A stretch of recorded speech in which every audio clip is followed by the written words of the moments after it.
Broadcasting to you live from the Orion spiral arm of the Milky Way galaxy, the solar system, planet Earth, North America, the United States of America, no longer California, Los Angeles, to be pseudo-specific. My name is Brian Engelman. Today is Tuesday, September 9th, 2025, and you have landed right here on the TNAM Daily Show, brought to you by the new American media, because the old American media has failed you. Could say they've been failing you for a long time. They failed you for a long time. Obama reversing the Smith-Mundt Act, bringing propaganda back to the masses at a time where he decides to weaponize the intelligence agencies against President Trump and MAGA and you.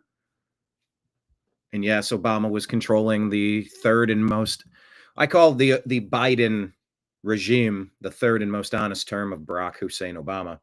Him and his cronies were pulling the puppet strings behind the scenes. As President Trump said, whoever was running the auto pen was running the nation.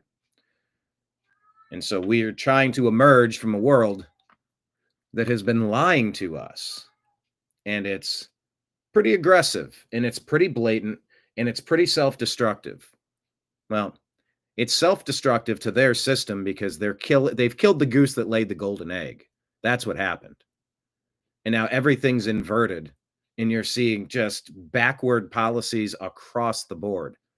Look at almost every blue city. Look at what they're allowing to happen. I can tell you, I've lived in the middle of one of the bluest cities in America. I love our American cities. I love our blue cities. I hate the criminality.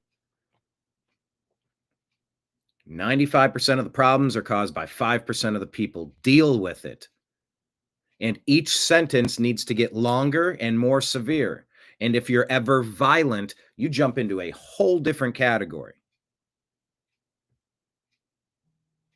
Look, it's a strange universe. Anybody can be accused of anything. Anybody could ignore statistics and change data, which is being alleged in these big blue cities.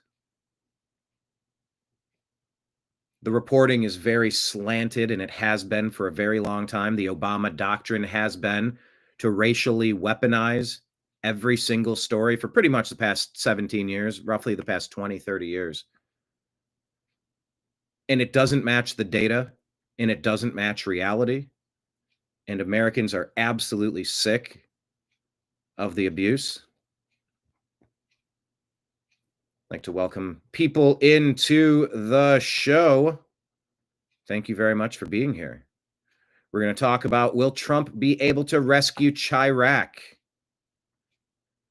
And the UK mass bomber, who was wished all the best, will he be released? What is happening globally? What is the end game? What is the plot here? We're going to dump the news on the table and sift through the rubbish to separate fake news from fact. This is the TNAM Daily Show here on the New American Media, a division of the Agree to Disagree show. Let's get it kicked off right about now.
Your guide to the truth, thenewamericanmedia.com.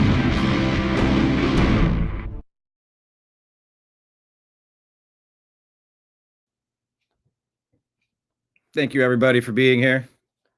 Even Cake 0099. Hey now, what's this about? I'll take this over death threats. If we gotta focus on weird comments, out of left field comments, compared to what we dealt with last week or whenever that was, I'll take these weird kind of comments all day. That depends. It depends who's sending it. Yeah, the difference between a compliment and a visit to HR is how attractive you are. The difference between a compliment and a trip to HR is how attractive you are when you make your compliment.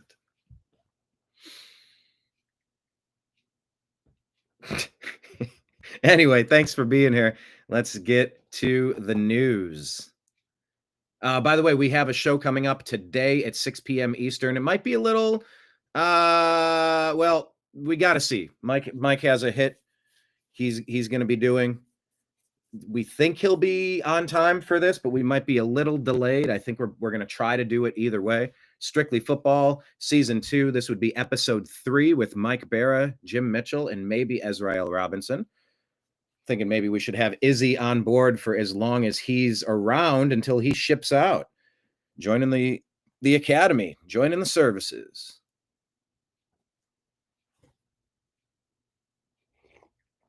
So check out that show around 6 o'clock. Hopefully it's 6, but we'll see. Strictly Football, covering all of Week 1, NFL in the books. Did you watch the game last night?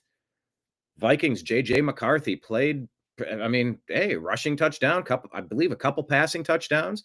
Beat the Bears. Bears have some improvement to go. They have some playmakers, but decent showing for J.J. McCarthy and the Vikings. But yeah, Week 1 in the books. We're going to talk about it. But today, we're going to talk about the news. Please hit like. Please hit subscribe. Please copy the link and share it out on X right now, or share it out on Facebook right now, or share it as a text to a couple of your smart friends. And just be like, hey, it's noon. We're dumping the trash on the table, and we're going to talk about the things happening in our world. Hey, look, I'm a picker. I have a YouTube channel called Picking Winners Resale. Picking Winners Resale.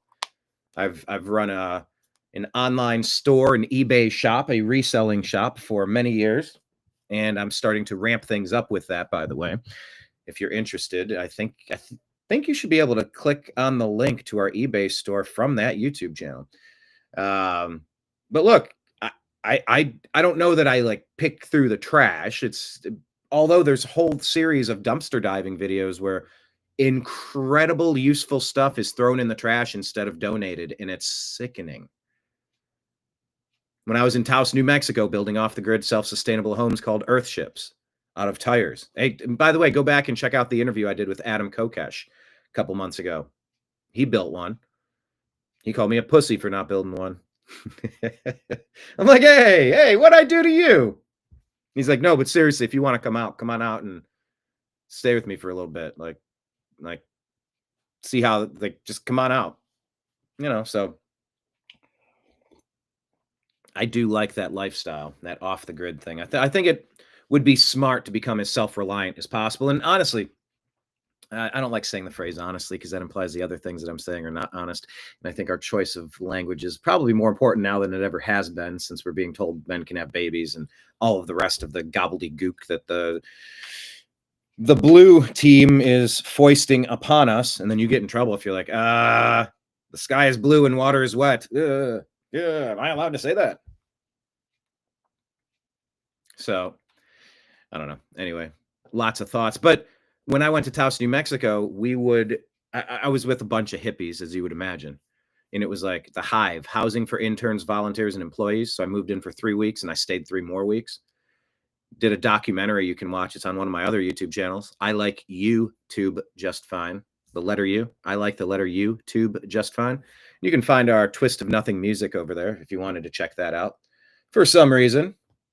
But yeah, I did a documentary about the Earthship intern experience.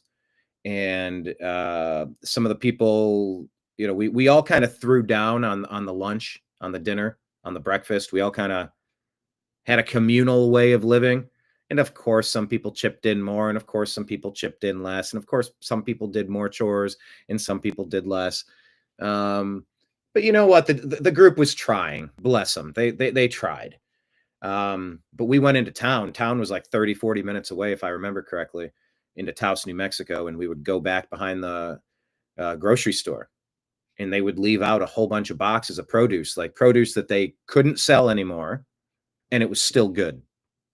And so they would grab it for free and go back and wash it all up and prepare it and cook it, and tomatoes and zucchinis and this and that and the other, and just it was like a whole way of life. Dumpster diving. It's not really digging through the trash. It's like boxes set along the side behind their building. It's known within the community, like, hey, if you need some food, we're gonna set some stuff that's ready to go. Come grab it. We'll throw it in every midnight, but like we'll put some stuff out there or something like that. But yeah, I mean, I was walking through the neighborhood and somebody was moving out, and they set a very nice bike on the curb along with a whole bunch of other stuff. And I'm like, yeah, all right. It looked like brand new, maybe from the 80s. Very well maintained. Yeah, so I rolled it into my shop and put it up on Marketplace and sold it to somebody who's going to put some energy into it and, probably redo the, swap out the tires and do this and that. And then they have something at a great bargain compared to going to the store and paying $800 for a similar bike. It's just, it's the supply chain. I love that about, I love that about having a resale shop. I love that about picking winners. And I'm working this in because we've called ourselves the TNAM Trash Pandas. We are the raccoons that rifle through the rubbish, separating fake news from fact. I'm starting to settle on that. That's kind of a fun little marketing thing. I want to keep playing around with that concept. John Boy has been offering some animations and some graphics. It's been fun. John, one of the latest members of our TNAM meme team. Our meme team, the dream team. But yeah. We rifle through rubbish. Yeah, I also had all sorts of things. At the end of garage sales, people are giving things away, or people listed on Facebook Marketplace. Here, take this, or here, give me $10, take this. And you're like, dude, this thing's $200. I'll take that.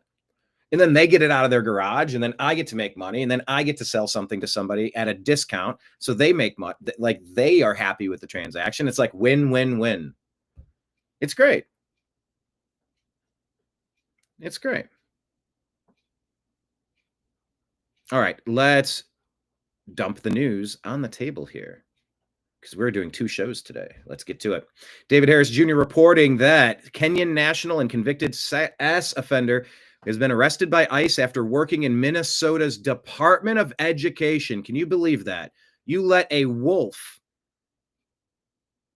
to invade your nation, an illegal alien. I'm sorry, wait, Kenyan national. It doesn't say he's illegal. He could have been on some temporary or some. Okay, it doesn't say illegal. Let me be clear about the language. I don't want to use a broad sweeping brush if I'm describing things inaccurately.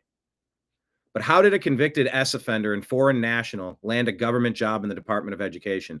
Wilson Tindi, a Kenyan national, was convicted in 2016 for sexually assaulting a Minnesota woman. While an immigration judge ordered his removal after serving his sentence, a federal judge later ordered his release from ICE custody. Are you kidding me? In Plymouth, it's the home of a convicted sex offender and former director at the Minnesota Department of Education. Gross. Who Alpha News exposed in June, sparking an online firestorm over the state's hiring practices. Wilson Tindi, a Kenyan national, was convicted of sexually assaulting a sleeping woman in the Twin Cities after breaking into her home. Tindi pled guilty to the crime 9 years ago. A judge ordered his removal from the United States. But a federal judge ultimately ruled that Tindi's removal was not warranted.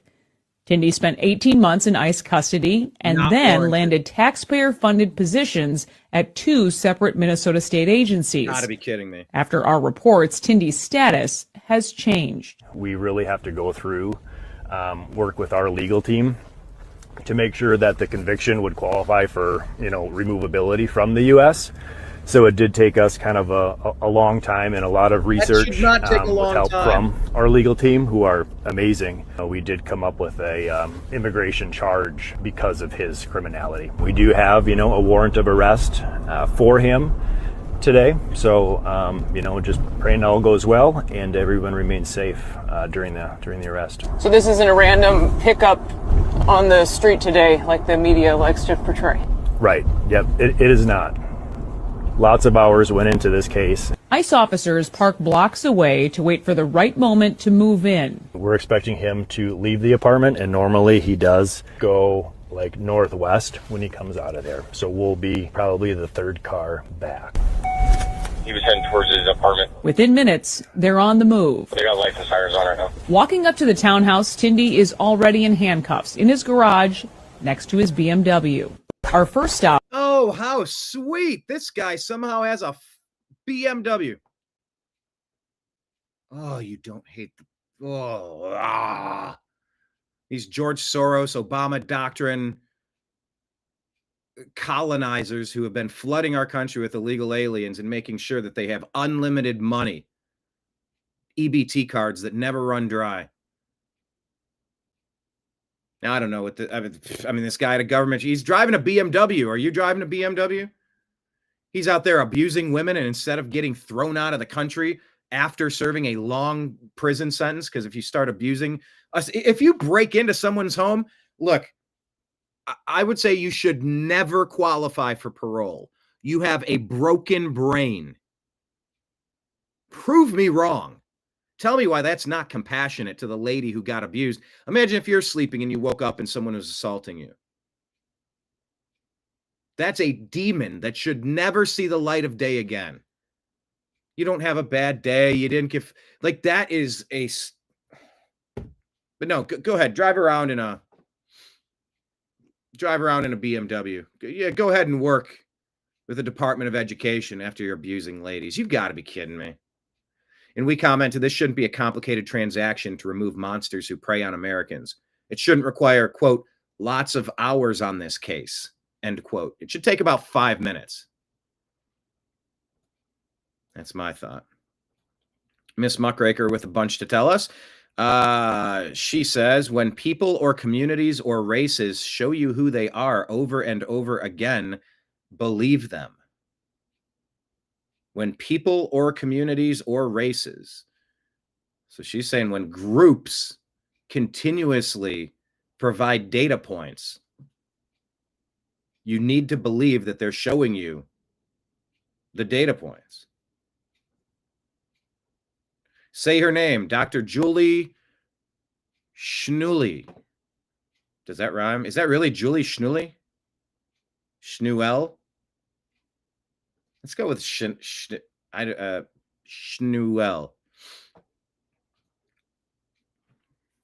You can say you were as let me start over. You can say you were as outraged over the George Floyd incident as you want to.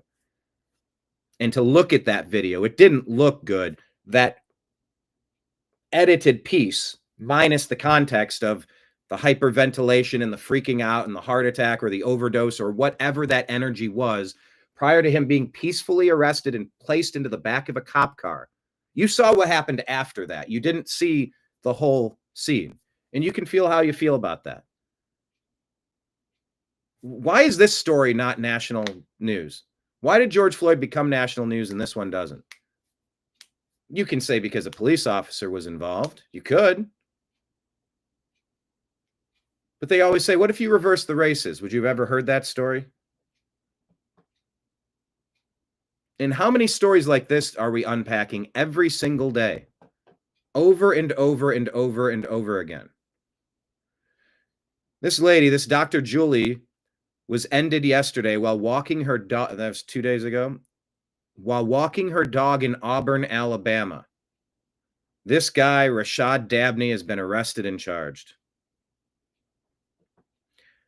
Marie asks, are white people going to get self-preservation back, or getting cucked and gaslit into destruction? The media tries to paint you one side of the story. They try to say white man bad, white man devil, white man responsible for all the problems, horrible inequities, poor anybody that's not white, they are just suffering and everything's unfair and they deserve special treatment. That's been the narrative from the media. What do the data say? What do the data points say? What do the analytics say? Who is getting targeted for what they look like? Who is getting? How many stories do you see of a demure black lady on a bus getting ended with a stabby thing? Have you ever seen that in your entire life? But every year Hollywood cranks out another story about the 1700s and how bad things were, and look, things are still the same. It's just all so injusticey. And we need DEI to level the playing field. We need to actively discriminate against whites and against men and against straights and against Christians, to level the playing field. They keep saying, the Democrats do, which is why they're down to about a 19% approval rate. And I think that number is artificially inflated too. And if it's not artificially inflated, people need to wake up and see what's happening. The Obama doctrine has been really racial arson. If I had a kid, if I had a son, you'd look a lot like Trayvon. And, he did initiate violence. He did jump out of the bushes and get onto Mr. Zimmerman and proceeded to ground and pound and then smashing his skull into the concrete, which would have almost led to death. But, if I had a kid, if I have two girls, but if I had a son, he would look a lot like Trayvon. And, America got a long way to go. It's a really bad place. So I'm going to go ahead and continue shaming you for things you didn't do to people that aren't me. And that means just sit down, shut up. Just shut up. We're in charge for a while. We're going to try to make that permanent. They said, maybe if I could serve a third term in my basement, maybe in my pajamas, and maybe have an earpiece where I could, talk to the man acting as president, or woman. And, I could see that, a third term. That's the Obama doctrine, people. It's racial arson for political power. But for some reason, this angle of white people being annoyed at being targeted by black people or by anyone non-white, that story gets how much airplay compared to the BLM side? And how many of the people out in the streets watched the full arrest video of George Floyd?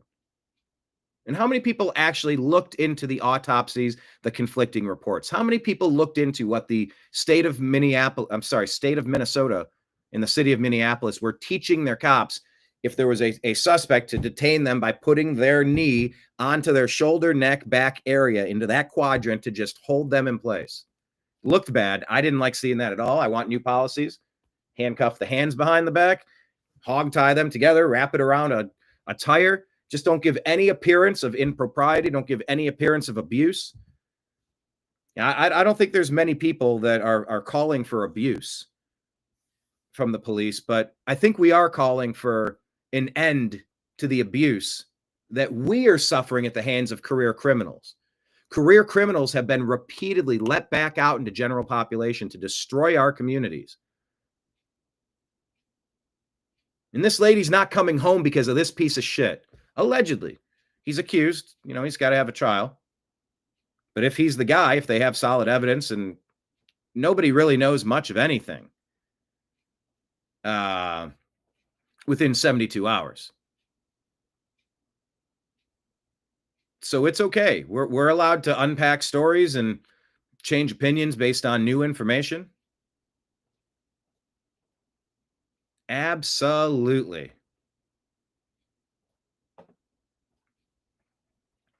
And Wokeness shares this. This is a Philadelphia woman being executed yesterday in broad daylight. I don't know the details of that. Looks like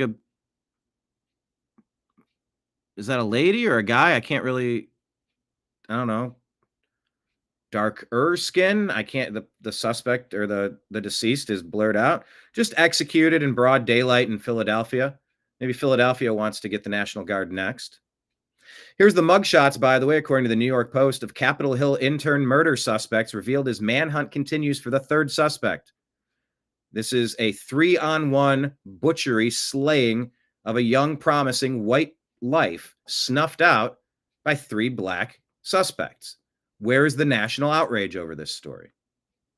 Do you even know about this story? Do you know this guy? Do you know, say his name? No, you don't. You know Breonna Taylor, you know George Floyd, but you don't know anybody else. Why? Because the media whips you into a racial outrage. Because I'm sure in your life, if you're not white, you've been called mean things and bad names. Here's a little fun fact, though. White people get called names, too. I've been called many names. I've probably been called just about every name you could imagine. Because everybody does. But if you've been trained and indoctrinated to look everywhere you go to feel slighted, well, you're going to find it. There are 2 wolves within us. And there's various versions of this, but like one wolf of success and one wolf of failure. Which one will win? The one that you feed. So we're either in a completely racist, backward, totalitarian hellscape of a country called America, or we're not. Which wolf will win? The one that you feed. And so if you're getting fed a whole bunch of heaping piles of steaming propaganda, like cow manure, and you're just shoveling it down because you're just so hungry for it. I want more, more, more. I want to vindicate and validate. You know, I felt like people looked at me shitty a couple times. I bet you they're super racist. I bet you this whole damn country's racist. And you know what? We need to punish people that don't look like me. That's what has been happening through the Obama doctrine of racial arson. To push the wimpy whites into silence and compliance. You don't dare speak up about these. Well, I don't want to be called a name. I don't want to notice what's happening. There's a whole hashtag of noticing. Yeah, noticing uncomfortable truths. What was Al Gore's movie called? Inconvenient Truth? Yeah, noticing inconvenient truths. It's a whole hashtag for a reason. How dare you speak about what everyone is witnessing with our own eyes? But don't you dare say it. It's a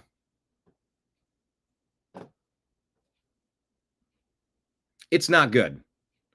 For what reason would they butcher this young man? To make a couple bucks? Zero concern for human life? Like, how about this one? End Wokeness says 0 AP stories on this deadly attack in North Carolina. This beautiful Ukrainian refugee escapes a war zone to get butchered by a madman. Once again, this is a young, demure, light-skinned woman getting butchered by a black dude. And I guess he said some stuff at the end of the video. I got to double check that, but it sounded like I got that white girl. I got that white girl. I got that white girl. Like a crazy guy that he's arrested 14. You keep people out of general population when they're mentally ill and they can't control themselves.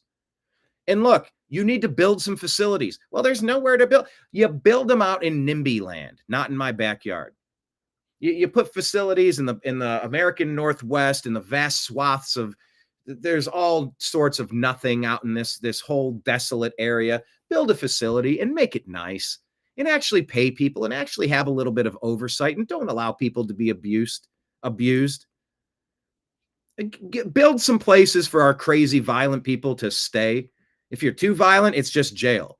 But if you're just like mentally ill and you need to be on meds, and if you're supervised, maybe you can have big courtyard outdoor areas and have a place where you can sleep and you have a commissary where you can eat. Look, we need to put a little bit of money into it. But when you start butchering people, no, it should be straight to the electric chair, straight to the gallows, straight to the firing squad, whatever method you prefer. We shouldn't be tolerating this. We don't have to live like this. You know, and there's some people, like, they'll look at a Carmelo Anthony situation. We covered that. Those 2 promising twin athletes butchered by a madman, Carmelo Anthony. they had their team and all of their backpacks and all their wallets and keys and all their equipment and stuff. And this guy that didn't belong there was all up on their equipment, and he was told to leave. And the guy came back with the weapon and ended the life of the twin. He held him as his life was extinguished right in front of him. Have we reached epidemic status yet? Or you're going to say that we haven't effectively or efficiently or accurately described all the other times it's white on black crime? Okay, go. Go.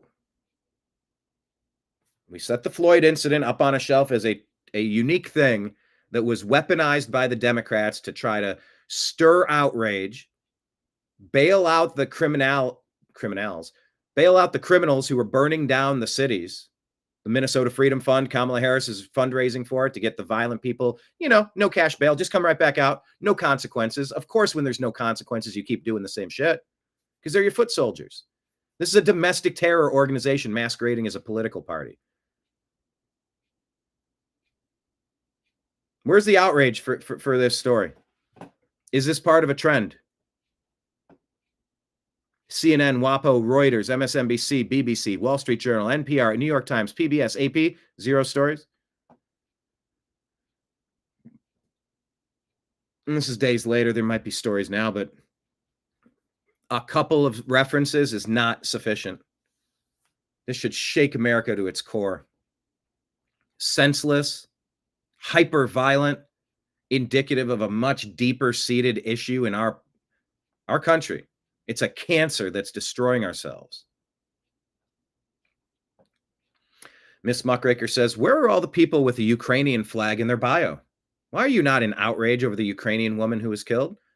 Why are we the conspiracy theorists? Why are we the conspiracy theorists the only demographic reporting on this story? It's almost like their whole agenda is just anti-white. They see that as just anti-Republican. So yeah, let's just stay anti-white and just keep pushing all this racial poison, rotting the brains of our kids in our public school system, indoctrination. Hey, how about this one? How about the lady at the Cincinnati Jazz Festival that was knocked out by some black dude? Have we reached an epidemic yet? We covered this story. When is this a flashing red light epidemic? When? End Wokeness says, if not for X, we wouldn't know about any of these stories. The North Carolina girl, the Ukrainian war refugee, butchered for zero reason. The woman in Cincinnati getting knocked unconscious, suffering brain damage, could have killed her for no good reason. And this Carmelo Anthony idiot, who my understanding is that he was trespassing near all of the gear that the people on the track and field team had, all their backpacks with their keys and their wallets and their money. And of course, anybody needs to be concerned about anyone they don't know being anywhere near any of their gear. And when he was told to leave, he came back with the weapon and ended them. Why is that not wall-to-wall coverage on CNN or MSNBC? Oh, because they only do things that make white people look bad. They only incessantly report stories like that. For some reason, they won't comment on these atrocities where white people are the victims, potentially because of who they are, potentially as a hate crime. Yeah, I've said all crimes are hate crimes, or else they wouldn't have committed the crime. But if it's somebody of another race, you have to assume, right? That's what always happens if it's a white person who's being accused of something. They have to go through that whole rigmarole. Oh, well, the person on the other side of that, they didn't look like you, so obviously it was motivated by something else. You're like, huh? Well, yeah, it's a whole coordinated campaign to get you to sit down and shut up while we steal as much of your country as possible, run inflation through the roof. That's our plan. That's cool. President Trump said he will now look into the murder of Irina Zarutska by a black man in Charlotte, reporting by Eric Daughtry. He said, horrible. I'll know all about it by tomorrow morning, but that's yesterday or today now. Eric says, good. The president of the United States should know about what happened. It's a sign of our major urban decay. and culture of crime propped up by the left. Don't let the story be forgotten. And here you go. Here's the blowback that Ron Paul has talked to us about all this time. Representative Randy Fine is introducing legislation to hold judges accountable if violent repeat offenders they released go on to commit new crimes. Good. These judges, air quote judges, these just non-judgely people being appointed to these positions to become political activists for the deep state Democrats, get out. We need a purge of our justice system. And yeah, I think, like, I've called for it on numerous occasions. I think aside from the Supreme Court, I think we need to have a what did I call it? Call it the U.S. court. You know, put a rotating cast of judges, whoever scores well, or however you grade and critique judges, whoever's qualified and fair, as is deemed by, you know, a jury of their peers, or you know, as voted on by the defense attorneys of the city or whatever. Rotate through some accomplished judges. And when somebody's going to let a violent nut job who says he's hearing voices and he's getting arrested 14 different times, when you release him and he goes on to do something, you know, I think you need to be called into the U.S. court, and it can be done virtually. But these judges who are making indefensible decisions need to be dragged in front of the court and say, hey, thank you for being here today. Your law license, isn't it true that a lot of people serving as judges don't have legal degrees and they're just activists with feelings or something? It's astonishing that that could exist anywhere, but I think that happens some places, right? Correct me if I'm wrong. It might not be the prevailing thing, but maybe if there's 1%, that's 1% too many. At least if you're getting a high volume of balls and strikes called incorrectly. You know, Pro Football Focus, PFF scores, they'll grade each individual player for every play that they played in the game, and they'll give you a ranking based on how you performed. If you're an offensive lineman, did you get beat by your defender leading to a sack, leading to a strip sack and a fumble and a turnover? That's on you. That was a catastrophic screw up that really kept your team from winning, and you get deducted for that. I think judges that are messing around need to find out. They need to call them in front of the court and say, thank you for being here. Thank you for your attention to this matter. It's been accused that you've done something so egregious, you should never be a judge again. Walk us through why you did what you did in this case. Why would you let some 14-time convicted nutbag out to destroy this woman? Yeah, the blood's on your hands, lady. You knew he was a problem, and you let him back out again. Defend yourself for your career, if not a criminal prosecution for what do you want? Reckless endangerment or this or that. At some point, these judges have to be held accountable. So you are seeing what you're seeing here. Randy Fine, legislation to hold judges accountable if they go on after release to commit new crimes. That would drastically change how loose these judges are playing with repeat criminality. And like I said, it's not 5% of the people are causing 95% of the problems. Take care of them, and you're going to you'll turn this nation into a utopia. Not overnight and not everywhere, but my God, just use some freaking common sense. Instead, the Democrats have been taking George Soros money, putting George Soros-backed district attorneys into all these blue cities to constantly re-release the dirtbags to prey upon the citizens causing chaos. It makes no sense outside of good and evil demonic behavior. Tell me if I'm wrong. Right Angle News Network is saying that they have discovered that the same judge who last released DeCarlos Brown Jr., that's Magistrate Judge Teresa Stokes, is also the director of operations at a treatment facility in Charlotte. Is it starting to make sense yet? Now, I'll look at this picture and say, well, they only have 1 follower and 0 following. So, I mean, I'm not saying how is this even a real thing? Doesn't look like it's even up and operational. But if people are being paid to dump the dirtbags back out into treatment centers instead of keeping them locked up, that's bad. If the prison industrial complex is getting paid too much to keep non-violent people behind bars for too damn long just to make more money, that shouldn't be happening. Let the non-violent people out. Give them a second chance. It's the violent crazies that you start saying, no. You're going to do, you enter breaking and entering territory, abuse territory, hardcore physical attack territory. Yeah, you start to lose a big chunk of your life privileges, your free range privileges. Marion says, let all the judges sit in the same jail cell as the criminal that they let off. I mean, yeah, that would make a difference, I think. Libs of TikTok says an illegal alien who was released back onto the streets instead of being handed over to ICE just ended the life of a girl in Maryland and threw her off of a bridge. We covered that story yesterday. That's Baltimore. Gross. An illegal alien that should have never been here. Miss Muckraker says people who are funding paid left-wing agitators will be prosecuted, per Tom Homan. The Democrat Party is a domestic terrorist organization operating in the United States under the guise of being a political party. And it's been this way for far too long. Obama weaponized our our intelligence agencies, our federal government in ways that almost unthinkable. And he must be brought to account for his criminality. HHS Secretary Robert F. Kennedy has revealed that he fired the CDC vaccine chief because he had been blocked from accessing vaccine safety data for 7 months. I'm sorry, he waited 7 months to fire someone who's his subordinate? Bobby, move faster. I don't know how, let's just move faster. What are they?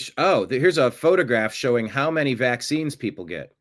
Now, you could ask Grok if this number is accurate, but I've studied enough of the reporting to know it's directionally true. If these numbers are not exactly accurate, it shows great grandma had 3 vaccines, grandma had 7, mom had 15, and the kid has 80 plus.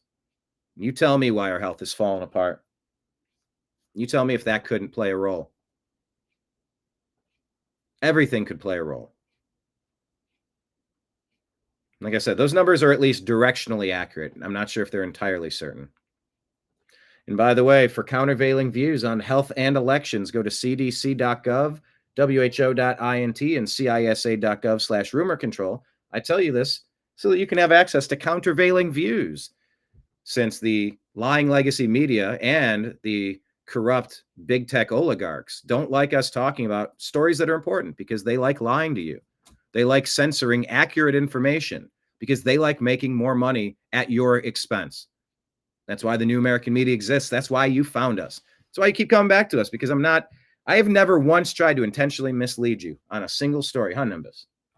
Not a single time have I tried to intentionally mislead you. It's not a thing. Ms. Muckraker says the pharmaceutical industry spent roughly $3.5 to $4 billion on federal lobbying in the United States from 2015 to 2025 based on available data. You could say they're running our government. She says, so while you're sitting around arguing if Christianity should be in government, Islamic forces are conquering smaller cities in America and religion is the forefront of their mission. Are you aware of this? You need to be. Wall Street. Hi, Nimbus. Nimbus has showed up. He wanted to give me a headbutt today. Hi, buddy. Doing a little bit of purring. Quiet purring. A historic bar is forced to close by a Muslim mosque in Minneapolis. Quote, they see him as something that's bad because people drink there.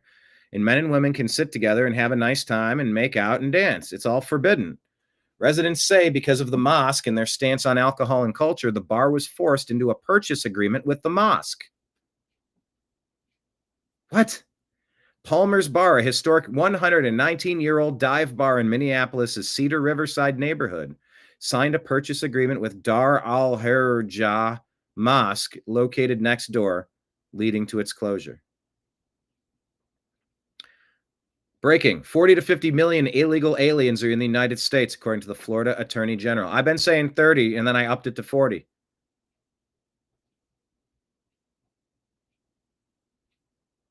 and you start hearing about how the blue states are sending out mail-in ballots to people that may or may not be legal residents, and you go, hold on, they imported people so that they could generate ballots for people and non-citizens could vote? Are you telling me that's the claim? Go get your countervailing views on health and elections. Scrolling at the bottom of the screen. CISA.gov/rumor control, right? That's not happening. Oh, surely that's not happening. Of course. Anything that can be rife with fraud could be fraud. Odysee. Enjoying your stream, by the way. Hello. No, I don't know anything about Discord or servers or any of that stuff. Can you explain how that works? Thanks for joining. Developing, according to Dom Luker, breaker of narratives, Lady Gaga made a very strange statement at her VMA performance, where she can be seen in all red as women locked in cages beneath her performing as what is being called a ritual or satanic worship by viewers and conspiracists. Lady Gaga has done stuff like this before. The power of Christ compels you. I think there is something, though, to saying the name of Jesus Christ. There's something that demons don't like about the name Jesus Christ. The power of Christ compels you. That was from that movie, right? Exorcist. I was watching another video where it was like, what do they call it? Hood exorcism? Hood exorcism. And there was like a crazy white lady talking to herself and jibber jabbering, doing her, Lady Godless. Not Lady Gaga, Lady Godless. It's a good one. I did just watch that movie, the one with Bradley Cooper. It was a good movie. Yeah, she's definitely into some dark stuff, though. I had one more thought before I went to that joke. Don't know. Media Research Center here says Mr. Potato Head complains about the horrific murder of Irina Zarutska by a mentally ill criminal, saying, well, I'm not so much outraged about the racism against white people in America. I'm just more concerned that, well, here, listen to him. CNN. You don't dislike them enough. Over the weekend, Elon Musk, Charlie Kirk, other Trump-aligned figures succeeded in making this senseless death a symbol of big city crime. We heard President Trump asked about it yesterday when he was heading home from New York City. He didn't seem to know much about it. He said he would get briefed, and then today, Trump did know all about it. That's exactly what has happened here. This story has trickled up from local news to social media and now to the president's attention, and it's being used, as you said, Brianna, as a political symbol, with MAGA media calling for more forceful punishments and more incarceration. I have to say, some of the replies to Musk, some of the comments around this story are baldly racist. Excuse me? Define your terms. Stoking fear of African Americans. I just played you 10, 15 of these from the past month or two. Can you play me a single one the opposite way? I'm sure they exist, right? You make it seem like it's, I don't know, 1862 America. CNN, MSNBC, the Democrat Party try to make it look like there's people in, roaming the countryside, just harming innocent people because of what they look like, while ignoring the demographic, the data points. Lady Godless. Because this man attacked a white woman. The open racism on sites. Excuse me. I've just shown you 5, 10, 15 stories over the past month or two. How many have we shared? Super high profile, disgusting, senseless, black on white attacks. It's an epidemic in the country. Yes, an epidemic in the country. Pointing that out and noticing is called racism by CNN. You do not dislike CNN nearly enough. It's like X today. It's eye-popping. But there are also... Yeah, reality is eye-popping when you're the target. But it's the wimpy whites who go along with it. the Brian Stelter is a wimpy white. Oh, yeah. Why would you have any care about self-preservation? The fact that the Democrats have placed a target on you because of your skin color, because you're too pasty. It's been happening. Hasn't been happening the other directions. Oh, they'll say, no. See, Trump and his border, that's racist. No. Anybody can go to the movie theater. We're just talking about the people that snuck in the back door. If you walked in the front and bought a ticket, doesn't matter what you look like. Doesn't matter what movie you're going to see. We're looking for the people that snuck in and they're bringing a whole bunch of crime and they're destroying the movie experience for other people. They're making the prices go up. They're leaving trash. They're abusing the people that are in there instead of being grateful and super on your best behavior. Rampant criminality, stealing everything, not bolted down, smash and grabs, attacks in the bathrooms. Yeah, we want all those people out of the movie theater. Brian Stelter is, Diary of a Wimpy White Boy.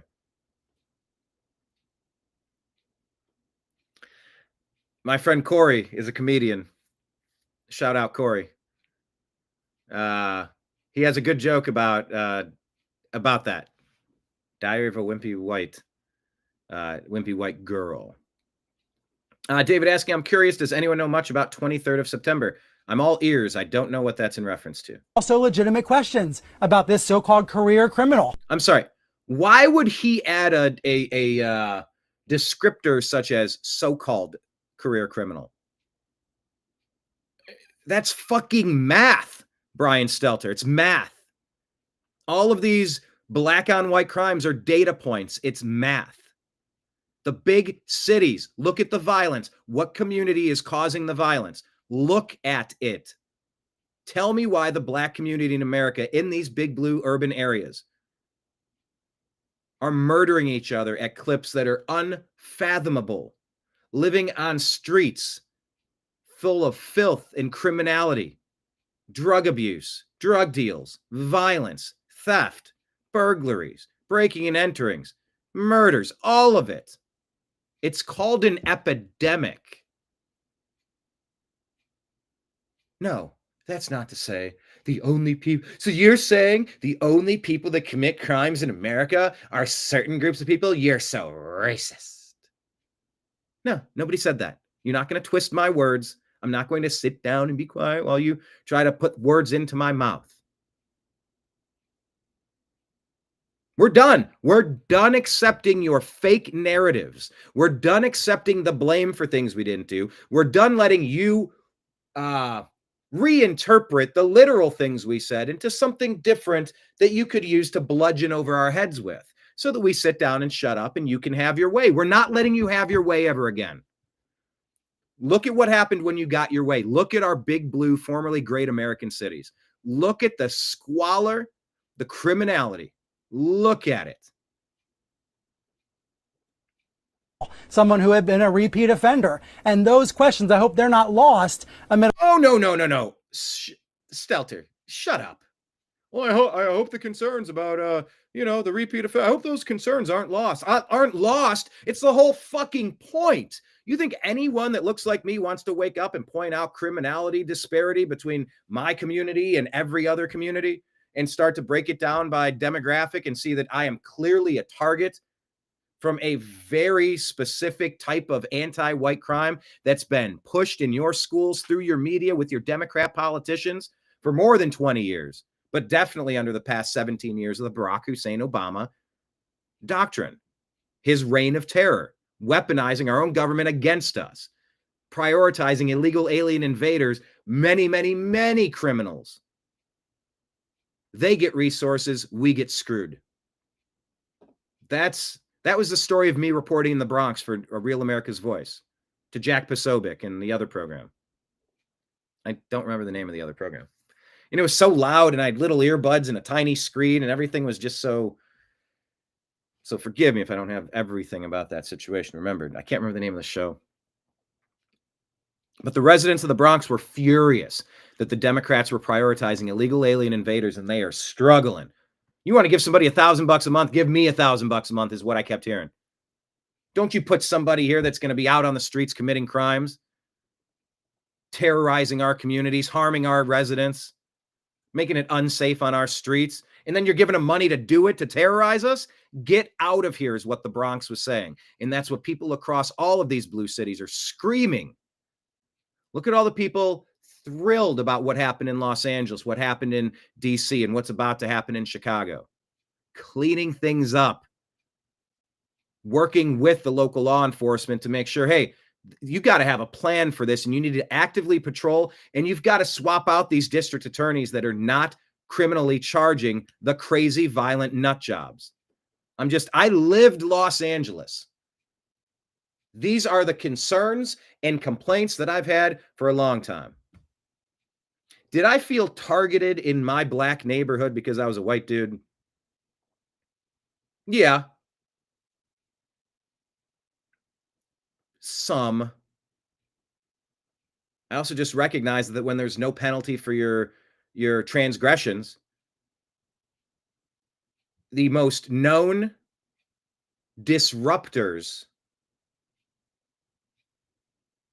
they kept getting in trouble and dumped back onto the streets again, in trouble, back out on the streets, terrorizing the whole community. About 5 people.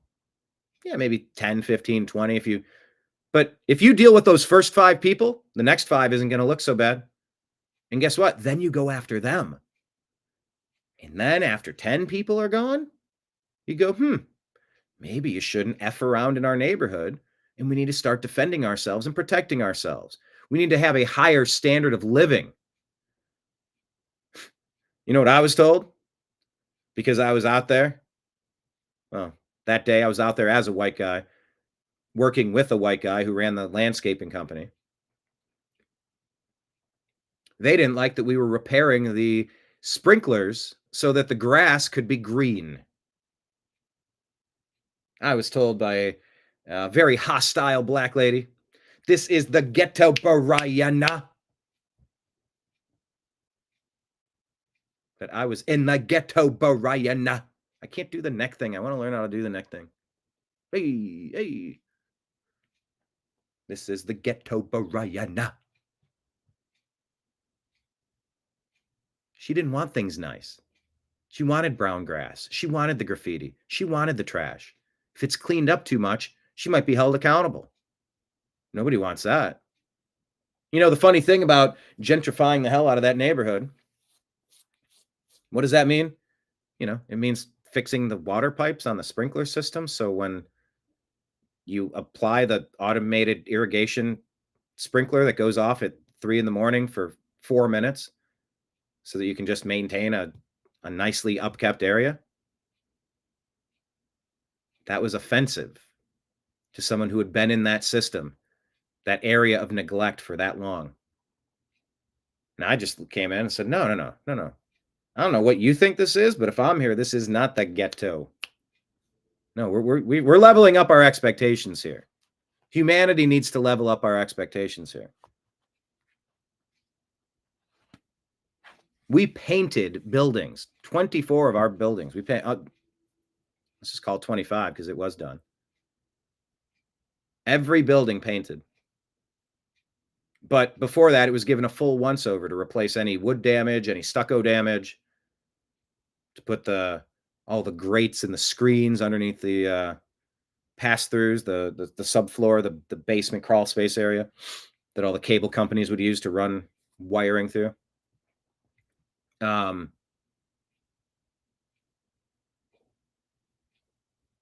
It was interesting because every time we painted a building, and these were like 6 to 12 unit buildings, 2 stories tall. We also termite tented because we just had to get caught up on things. And every time we painted a building, and it took weeks and weeks. They said, you know, the painting. Oh yeah, you can paint a house in a day, a couple days, 2 or 3 days, maybe in a week. We can paint it in a week. Yeah, you could. But we're actually not paying you to paint. We're paying you to scrape the building down to its studs, replace the wood that needs it, replace all the screens and the eaves of the building so that ventilation could flow underneath the roof. Scrape apart all the loose stucco and rebuild it. Yeah, replace and rebuild the fascia, all of it. gutters, downspouts, everything. That's what you do on a paint job. You restore the building. You're buying 50 extra years if you seal it up properly and maintain it properly, at least. But every time we painted one building, you know what happened? It became the new shining gem on our streets. The new shining gem. And I was a part of that. And I felt really good. I never went out of my way to mess with anyone who wasn't messing with us. And there were some people who were messing around, but they found out. You don't want to find out. But you need a spine to stand up for yourself. But the point is, every time you painted a building, it was very easy to tell the next building on the list, which one needed their attention next. Which one, and you know what? Other HOAs in our neighborhood started ramping up as well. You notice them start to use the same contractors or hire their own painters. Because the building next to me got painted by a shitty company that was in and out in 2 or 3 days. They didn't do any of the prep work. And after 2-3 years, everything was peeling off and it looked like shit. You prep a building properly, it'll last for 20 years. What do they, I don't know, 7 to 10, 7 to 12, 15 if you're lucky, maybe 20.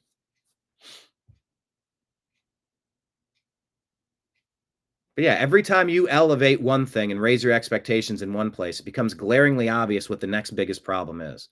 And that's what I'm saying about these blue cities, all of these Democrat hellholes that have been run into the ground because the DAs are not arresting the crazy, violent people like they should and keeping them out of general population. You lose free-range privileges if you keep acting like an asshole. And everybody's allowed a little bit of grace. Everybody's allowed a little bit of leash. Everybody's allowed a little bit of redemption arc, forgiveness, second chance, a little bit. But if you go right back and do the same exact fucking thing, then guess what? Your term is now 3 times as long. And by the way, we're thinking about just keeping you. That's what the 3 strikes and you're out rule was. Oh, but that was deemed all sorts of bad, wasn't it? I think the point of that was just to say, if you're a nutbag that can't get your shit together, deuces, bye-bye. Oh, that's racist. No, it's not. No, it's not. That applies to everybody equally who wants to keep causing problems in their community.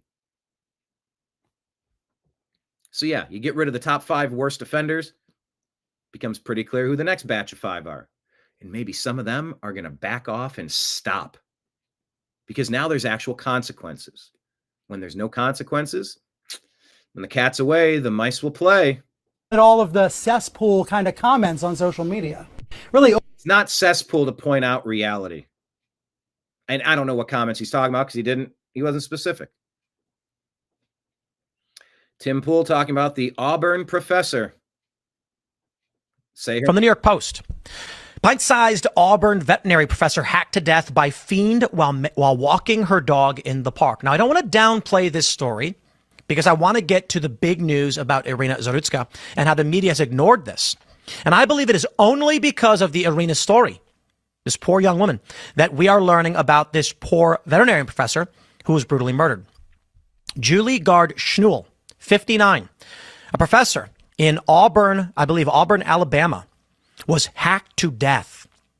She had driven to the park with her dog in her Ford F-150. The dog stuck by her body. The truck was recovered on Sunday, a couple minutes drive away.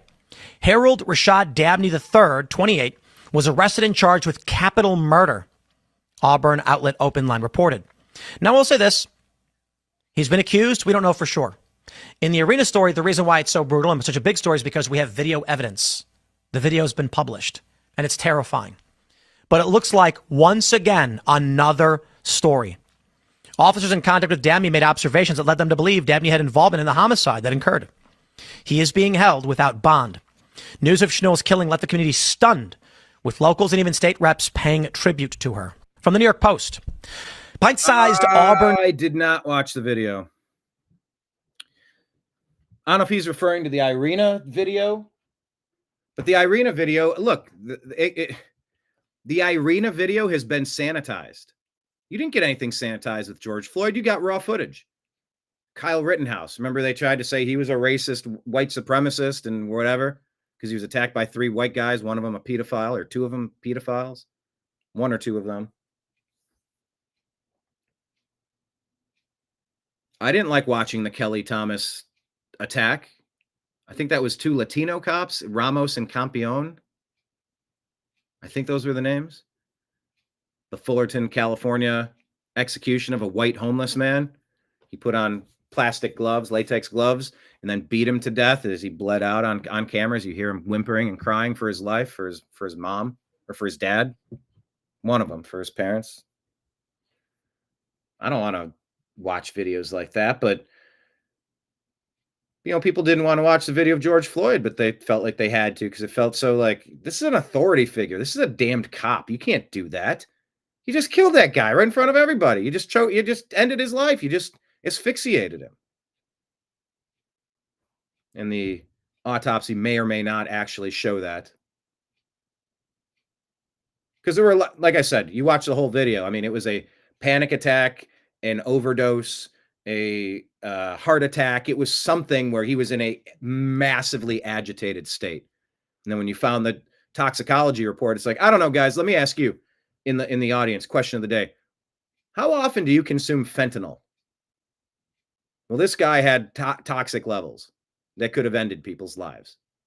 I believe the level was, anyway, you don't want to see that playing out in a scene that at least looks like that. Whether or not it actually was that, there have been a lot of interpretations on that. But I kind of feel like if we don't see these videos, we're not going to know just how horrific these events are. And if we don't know how horrific they are, maybe we're not going to act accordingly.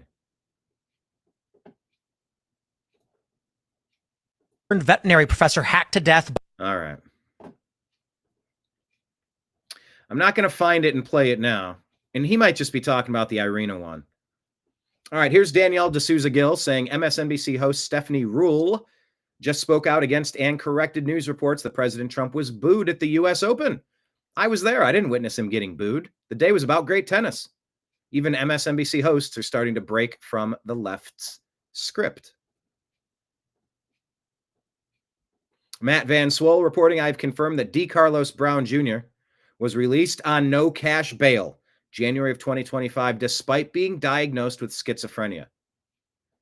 If you are a violent schizophrenic, you've earned a one-way stop to the brand new humane facility with oversight so that you can live out your days as a crazy violent person with some dignity, some respect. Yeah, it'll feel like a jail because this will be different from jail in a couple of ways, but you're never leaving forever. And you should be treated as well as possible in your jail that feels more like a halfway house, a treatment center. And if you can, maybe there should be wings of the treatment center. The East Wing is for people who have been able to get their emotions and their actions under control by dietary change. A lot of this is just consuming garbage and it's reacting with your body. A lot of it is just being around the wrong people in the wrong environments, nature versus nurture. Some of it is through medication. Some of it is through counseling and therapy and all sorts of clinical treatments. So if you've been able to get processed and then stay on the straight and narrow and not cause another problem, you should be able to stay in one wing. Now, if you have a screw up, you have a bad day, you slip back into crazy, violent nutbag, well, you don't get to stay in that I've never messed up since I got here wing. But then have a second wing for the people that, hey, all right, I had a bad day while I was trying to figure out my treatment, but I've been better since. I've laid off the alcohol and I'm no longer doing fentanyl. I'm not high as a kite and I'm not hearing voices or I took this medication and this is actually helping. Yeah, I think you should give those people the wing where they get to live with a little bit more freedom. Because yeah, I had to slip up once, but I'm here in jail. I realize I'm a threat to the society, but I'm peaceful. Schizophrenic, no cash bail, just dumped back onto the street. He allegedly called 911 to tell the operators that he had, quote, a man-made material in his body which was controlling his actions.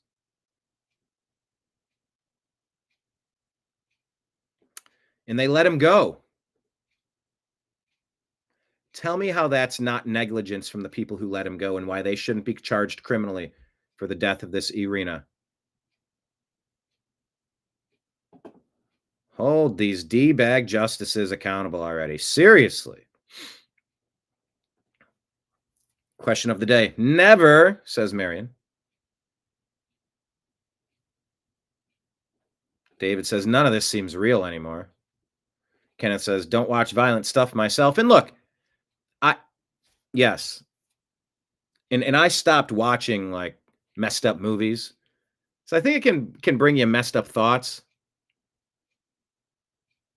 You know, I don't think it's wise to swim in infested waters.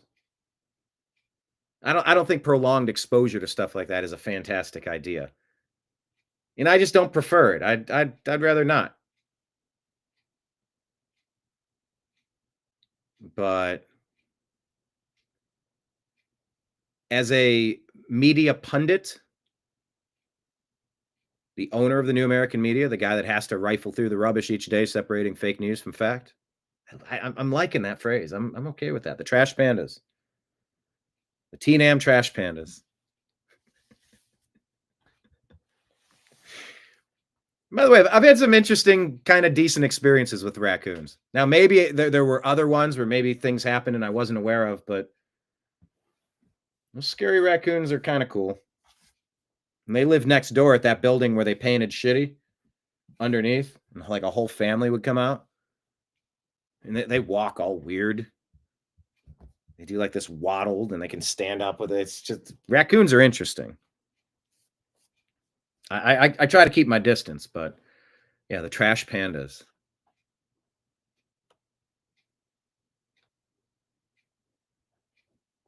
We are the TNAM trash pandas, exactly. So anyway, yeah, judges and DAs need to be held accountable. Xavier says this. He goes, so let me get this straight. A bartender can go to prison for serving drinks to a drunk person if they drive and murder someone else? But judges aren't accountable after letting a 14-time repeat offender murder a young woman? Got it.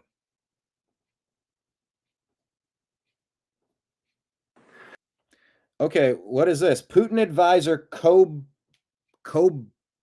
Kobyakov claims the United States has devised a crypto scheme to erase its $35 trillion debt. Are you hearing this, folks?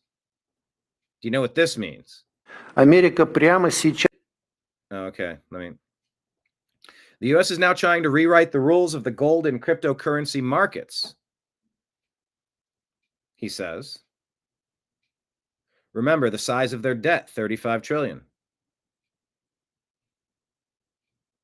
These two sectors, crypto and gold, are essentially alternatives to the traditional global currency system. Washington's actions in this area clearly highlight one of its main goals: to urgently address the declining trust in the dollar. As in the 1930s and the 1970s, the U.S. plans to solve its financial problems at the world's expense. Looks like something big is coming, folks. This is the Eastern Economic Forum. Yeah, XRP inbound. Hey now.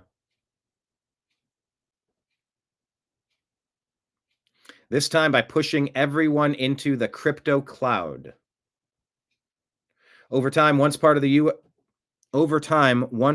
U.S. national debt is placed into stable coins, Washington will devalue that debt.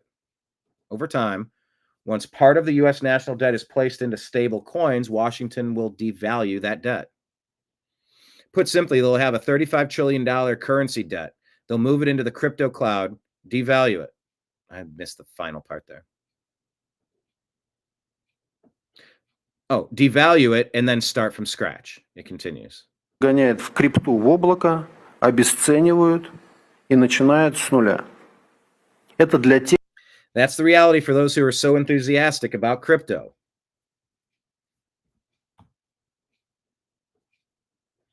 A leading report is saying that alcohol consumption has gone into possibly permanent decline per Bloomberg. Question of the day.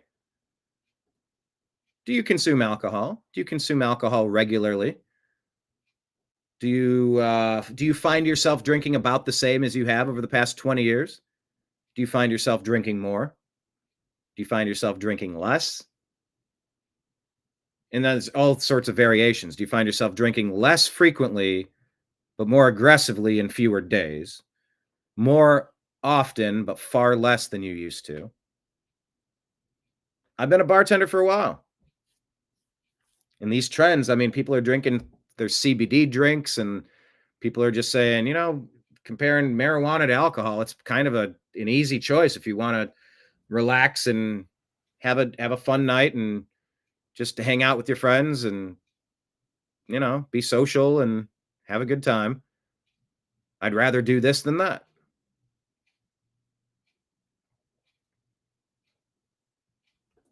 Wait a minute. BlackRock bought XRP. Hold on.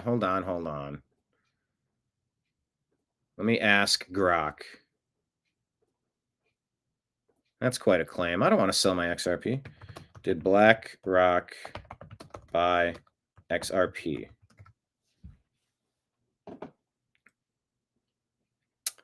Take a look here. No, BlackRock has not bought XRP. No credible evidence or official announcement indicating BlackRock, the world's largest asset manager with over 11 trillion in assets under management, holy shit, has purchased the XRP cryptocurrency associated with Ripple for its portfolios or funds. Claims suggesting otherwise stem from persistent rumors, speculative social media posts, and debunked hoaxes, but they lack substantiation from reliable sources like SEC filings, BlackRock's official statements, or verified financial reports. So that's what we're hearing for now. But hey, that's interesting. Maybe alcohol consumption has gone into possibly a permanent decline. I don't know about that. Trash Panda Texas says, question of the day. I drank one time and never stopped. Yeah, I feel like that's what started for me at 14, 15, 15, 16, 15. A couple of times having a couple of Bud Lights, a couple of times having a couple of Natty Light, or a couple of times having some Busch Light, or what's the Genesee Cream Ale. That was a good fridge beer right there. Genesee Cream Ale.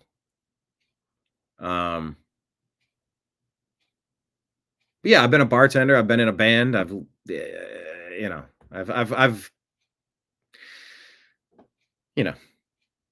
but yeah, these days, I mean, I can see it in my face. I'm down to a weight that's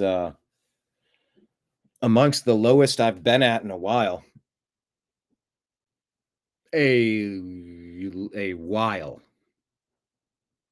But it just goes to show just how a little bit of the bad food and the bad drinks and the bad decisions, man, you add one Lego piece a day, and then another Lego piece, and then another Lego piece, and, you know, a month passes, and maybe you've had a sloppy month, and, you know, maybe you're buying some 30 packs and you're kind of starting to go through a few of them.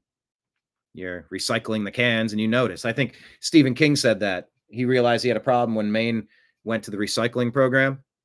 And Stephen King's a nutbag. Talk about someone consuming weird horror stuff, and he appears to be off his rocker with Trump derangement syndrome, by the way. But I read Stephen King talking about it, or watched him in an interview, I forget.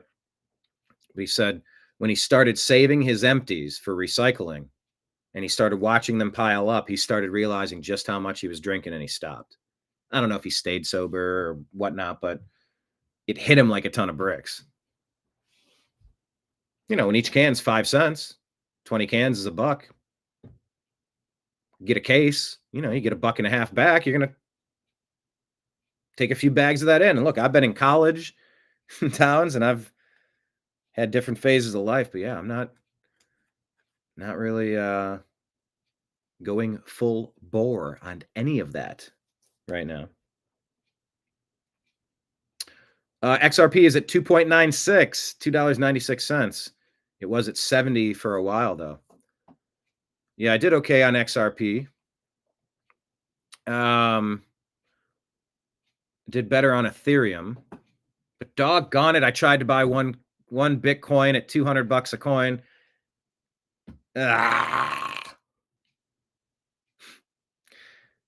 They said your first transaction can only be $100. I'm like, why? Just let me buy a coin.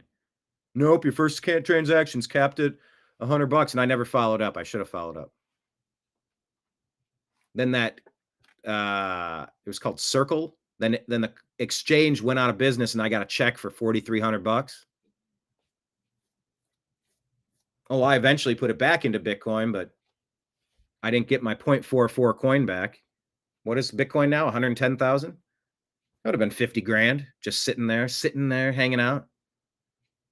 But I did buy an Ethereum at $600, and that's up quite a bit. Bought a bunch of XRP. If that pumps, hey, if XRP pumps, that goes stratospheric, your boy here might, that might make a big difference. But, we never know. I've also heard philosophies, theories that Satoshi, what's the guy's name? Satoshi Yamamoto? Is that the name? The one who allegedly invented crypto? That it was all just a Russian plot by Vladimir Putin to get people dumping all of their trillions so that one day they can wake up and it's all gone. The whole blockchain's disappeared, the whole network, the whole system. It's just rug pulled out from under you. And the best way to do that is incremental reward systems like you learn in psychology. If you cry as a baby and you get picked up by your mom, you learn that when I want to be picked up, I'll cry. But if you cry and sometimes you're picked up and sometimes you're not, it's a tougher habit to break. So I guess in a different way, but I'm kind of using the similar thought process of positive reinforcement, negative reinforcement.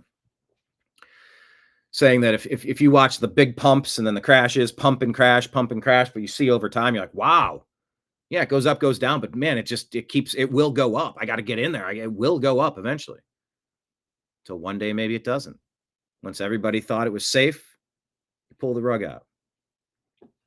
Bitcoin was $111,111 the other day. Now, if that happens on November 11th, come back at me. Otherwise, that's not impressive. I'm just kidding. That's kind of funny. That's interesting. The patent for Bitcoin is 666. All right, that looks interesting enough. I'm going to look that one up. Is the patent for Bitcoin 666? I've viewed that before. No, there is no patent for Bitcoin, and the number 666 is not associated with any patent related to Bitcoin.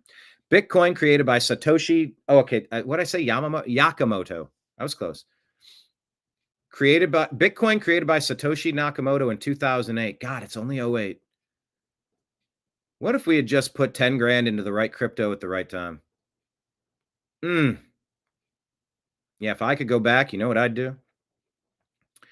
It's open source, decentralized cryptocurrency, not tied to any specific patent. Protocol and software are publicly available under the MIT license, meaning no single entity owns or patents it.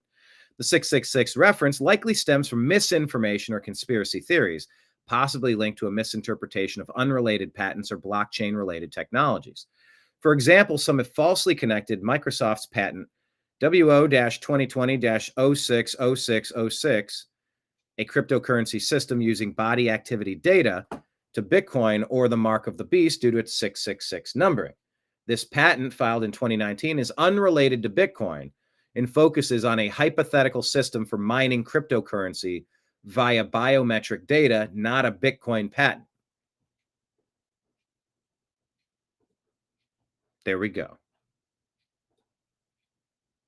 Yeah, $1,000 each. That's the time to buy crypto. That's the time to buy $110,000 Bitcoin. Bravo. Yeah, you're up 111x. David says he doesn't know about Gronk. No, Grok. Grok is the... Yeah, I encourage everybody to get an X account. Even just get a free one. But it is probably worth paying $7 a month just to have access to the analytics and some of the other stuff. But yeah, when you're on Grok or on X, which used to be Twitter, just go right under messages. It'll show you Grok. It's artificial intelligence, and it's AI will hallucinate. So it's not the say all, end all, be all.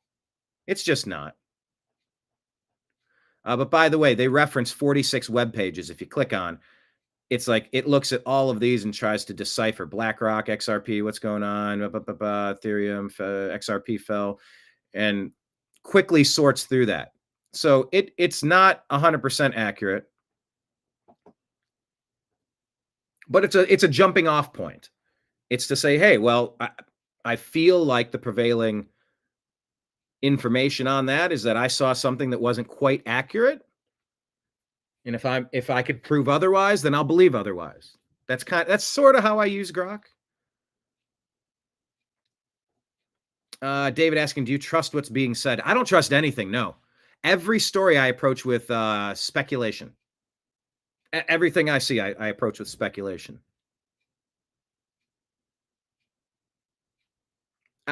We have to. We're the trash pandas. That's what we do. Somebody clip that. We're the T-Nam trash pandas. It's what we do. We approach every story with skepticism. We've been lied to our entire lives about all the important stuff. And by the way, we still don't really know who we are, how we got here, what we're supposed to do while we're here, and what happens when we're done here. Oh, we got theories. We got religious theories. We have philosophy.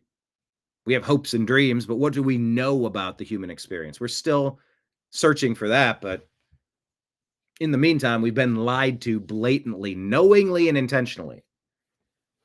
And if I've ever reported a story or misreported a story based on information that I believe to be accurate at the time, hey, my bad. You know, like I thought I had information that would lead me to that opinion. If what you're saying is true, that information was inaccurate, allow me to reform my thought on the topic. That's all any of us could do or should do. That's intellectually honest, at least. What is Kenneth is saying Tripcoin is where it's at, dude. What's Tripcoin? Kenneth says, I trust the Lord only. Yeah, man.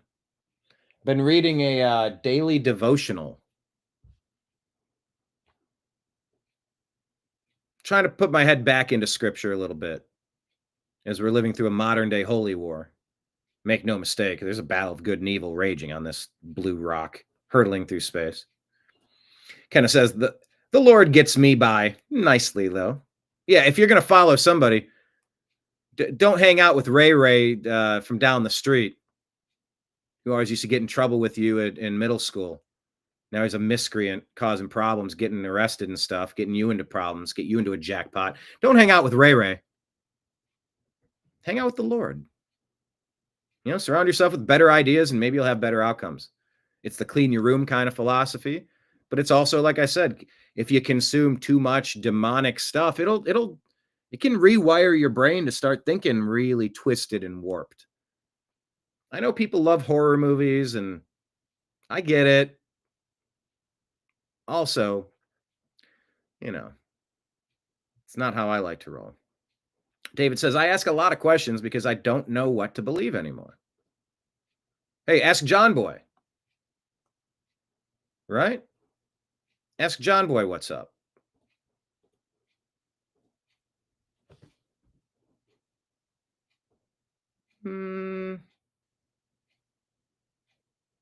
Incoming call, don't know that number. Because I do have a couple numbers that I do have calls. Here, let me see. 1 second.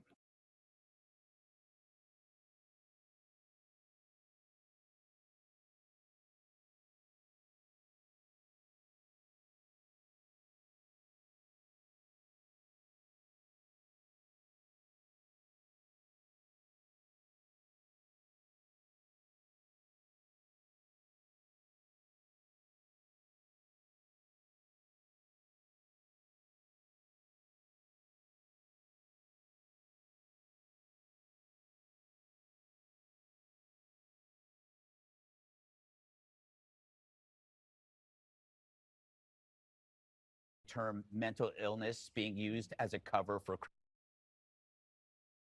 woman. That is not insane. He knows she's weaker. When he comes from behind with a knife, that's not insane. He minimizes her ability to inflict harm on him. When the thug flees, that's sane because he knows if he stays, he'll be arrested. So what would be insane would be if he were to face off against a man without a weapon, somebody like a Tyrus. That would be insane. You'd go, okay, that's crazy. But almost all of these people that do this stuff, they go after women. That is not insane. That's self-preservation. If self-preservation is an instinct that you possess, I suggest you do what I say when I say. That's the line from Pulp Fiction now, isn't it? Here we go. This is not insanity. It's an evil mind. And it's an evil mind that is somehow excused in a culture. And by the way, hold on, not to interrupt. Let me just rewind him a couple of seconds so we don't miss this thought in its entirety. But yeah, and it's not Gronk, it's Grok, G-R-O-K. Gronk is what's his first name? Rob Gronkowski, Gronk. We've heard Gronk forever. He was with Tom Brady catching touchdown passes. But Grok, G-R-O-K. Let's see here. David Bann says, my whole life belongs to the Lord. That's the way to be. Trash Panda, Texas. I don't know anything. Yeah, what was I just going to ask you, Trash Panda, Texas? I was going to say, yeah, that call that came in was a call I did need to take. What was I going to ask you? Something at the top of my head. David says, so all the conspiracy theories that we have heard or think we know are bull, I guess.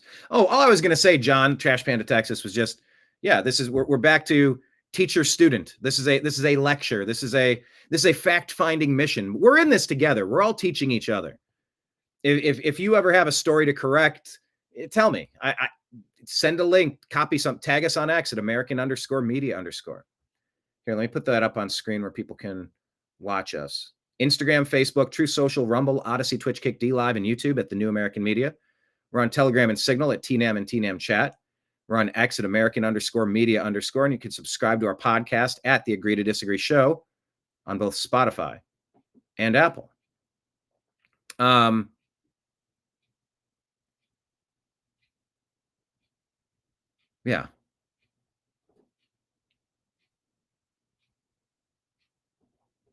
All right. Let me get back to this.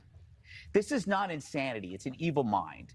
And it's an evil mind that is somehow excused in a culture that weaponizes victim status. In this case, mental illness. And what is it about a society? And by the way, we're kind of jumping to the story. I think I have more in my stack, but the media outlets have just, and the mayor of that what was it? The governor of North Carolina or the mayor of that area or the police chief? He's out there just, oh, this is sad. It's tragic. And, there's mental health or something, but like no accountability for letting crazy people onto the streets. You can't let crazy people on the streets. You just can't. But anyway, back to what John Boy was saying. All the conspiracies that we have heard or think we know are bull, I guess. No. Not exactly. John called me the teacher on an episode and then made a graphic with me as the teacher in the front of the room, teaching fake news, how to spot fake news. And that was kind of part of the television show that I was pitching to BBC.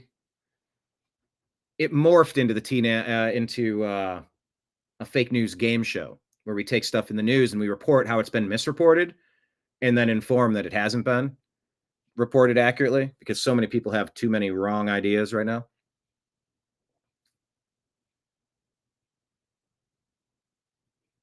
Yeah, there's too much misinformation out there. But yeah, we're all teaching each other. And we all hear things and we all scroll past things. We all share things. Sometimes it ain't right. I think the day John did this, he shared something and I looked it up on Grok. And I'm like, nah, dude, that ain't right. He's like, I feel embarrassed. I go, no, it's fine. Like we all fall for this shit. But that's why I'm saying like every story, just approach everything you see with a little bit of skepticism. And I don't mean that to be negative. I mean it to be not performative. I mean it to be, well, it helps to be intuitive. It's approaching stories that we see with a healthy amount of skepticism just means, all right, let me just do a quick test. Does it feel right? Does it look right? Is it a little too on the nose? Does it show any citations? Are they referencing something? Just because they reference it doesn't mean it's true, but there are markers you can look for in a story or a meme, something you share, and you go, I don't see any validation or verification that this claim is accurate. Let me be careful sharing this. That's fine. But if you start seeing it from reputable outlets, okay, that doesn't mean it's true either. It just means that other people with a reputation that you've deemed to be fairly trustworthy, nobody bats 1,000, everybody's allowed a couple mistakes. But where you cannot forgive people is when it's knowingly and intentionally false. That's what the Democrats specialize in. That's what the deep state Republicans specialize in, is knowingly and intentionally misleading you. I've never knowingly and intentionally misled anyone about any topic. And if I have, prove me wrong. Tell me where. So, yes, it's not that I have all the answers. Please don't blindly follow me. Question with boldness even the existence of God, for if he exists, that God would surely prefer reason over blindfolded fear. Come to your own conclusions. Look at your own data. Don't trust me. Confirm or deny, and let's get out there and figure out what we got together. We're in this together. That's what TNAM is. The new American media is you. Anybody with a cell phone is the new American media. That is citizen journalists. If you flip over our business cards, it says citizen journalist and it has your name, or it has a space where you can write your name in. You're a citizen journalist for the new American media, because we're all the media now, because nobody was fighting the forest fires, so we all had to get to work. We all had to fill up vessels with water and go do what we could. All hands on deck. And that's all a militia is anyway. It's a first responder before anybody else could get there. You do what you can to save your family, your city, your county, your state, your country, the planet. I don't know what Grok says about chemtrailing. Let's get back to Gutfeld. That contributes to this. And I say this based on my own personal evidence of being on city streets every single day in New York, that when a homeless person is shouting at people, he's not shouting, I really made a mess of my life. Boy, I really screwed up. No, his aggression is purely blaming other things and other people. He blames the world, he blames people, he blames you. So we're living in a progressive ideological nightmare where the worst in society is empowered by a sense of victimhood. So when this happens, they will still get people like Brian Stelter that says, oh, be careful of the racism, or other people saying, you know what? We really need to be concerned about our services to the mentally ill, which may or may not be true, but he's not mentally ill. He needs to be executed. Lastly, I asked Grok for a conservative count of the number of times the George Floyd video was played, looking at tweets and social media, Instagram, news networks. It came to a conservative number of 975 million times. That is not counting retweets. So that is a snapshot of this liberal disease, the hierarchy of problems. The media and politicians, people like Stelter, implore you not to cover one problem, but to amplify another one to a destructive degree that leads to riots, leads to dozens of deaths. But do not cover this other thing, because that is racist. And that is not as important. In the hierarchy of problems, we decide what you cover. There you have it. I always like listening to Gutfeld's segments. All right, this one is from NBC. Dr. Scott Gottlieb is saying that RFK Jr. could, quote, take down the whole pediatric vaccine enterprise. Have you heard this one? Is Kennedy raising that are different, you think, than what President Trump raised? Well, it's not the questions he's raising. It's the instruments he's putting in place to start restricting access to vaccines, getting control of the ACIP committee at CDC. He's going to put on the next agenda the hepatitis B vaccine. We all know He's looking at MMRV vaccine, trying to obviate use of the MMRV vaccine, which is measles, mumps, rubella, and varicella. I believe he's going to claim in his autism report that there's an association between alum, which is the adjuvant used in most pediatric vaccines, and autism, which is going to set in place a litigation enterprise against the vaccines to potentially bankrupt the vaccine injury compensation program. So that could take down the whole pediatric vaccine enterprise. And he's been very systematic, very methodical, frankly, very effective, putting in place the people and the tools he needs to try to effectuate this goal. Look, he is an avowed anti-vaxxer. He spent 2 decades doing this. Sometimes you have to take people at their word. I think this is a mission of his, and there really hasn't been a lot of pushback until now, and this is mostly rhetorical pushback. No one's really stopped him from implementing these instruments of control. When you say bring down the entire pediatric vaccine schedule, what do you mean? Well, look, if he makes a move to say that there is a purported link between alum and the entire pediatric schedule, that adjuvant used in about 10 vaccines is no good alternative. He could force the vaccine manufacturers to try to reformulate the vaccines, decouple them. So instead of having MMR, you have measles, mumps, and rubella separately. Remember, we're in a situation right now, we're seeing declining vaccination rates. Last year, we had 35,000 cases of pertussis. The year before, it was 5,000. This year... Hold on a second. We got cases of what now? And we're importing 40 million people from the third world? Hold on. You got to give us some information attached to this data. We're expecting upwards of 75,000. So you're starting to see the vaccination rates declining, and you're starting to see the implications of that in terms of more disease. I think he's going to systematically go after, try to force manufacturers to reformulate and decouple some of these vaccines. Full court press to try to take Bobby out. You know what? We want health. We want accurate information, and that's not negotiable. All right. Radical Democrat arrested for assault with a deadly weapon on a federal agent.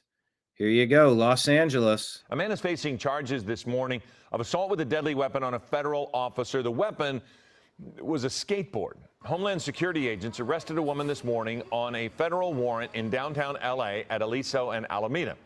Police say a man then hit an agent with a skateboard to help the woman who was being detained. The federal agent was injured. The woman got away, but police arrested the man with the skateboard. The woman got away? His name has not yet been released. How did the woman get away? Hold on.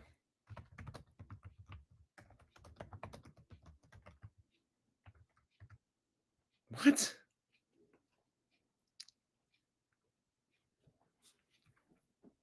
Okay, so Spencer Pratt is saying, well, let's read this post first. The Santa Monica Police Department just responded to Brentwood Country Mart because a man high on meth went into Starbucks and then Sun Life and started ransacking the shelves, spilling product all over the floors.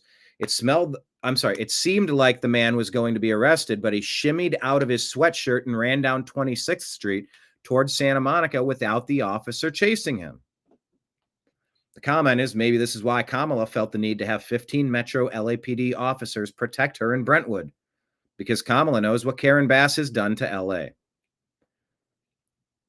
Yeah, okay, those two stories back to back. Crazy person gets away to do it again. They don't stop. They don't stop until you remove them. Spencer Pratt says, looks like everyone in Brentwood needs 15 Metro LAPD officers to protect them from Karen Bass's work. The story was Kamala Harris doesn't have Secret Service details, so Gavin Newsom is giving her Secret Service or LAPD detail. My question is, who the hell cares about Kamala Harris? If you think she got the number of votes that was reported on in the election night in 2024, good luck to you. Watch what happens when voter ID and mail-in ballots are like watch when you revamp the voting system. Watch what happens to these Democrat numbers. Look at 19%. Guess 19%. Maybe 25, because 1 in 4 seems to always get everything wrong, regardless of the question.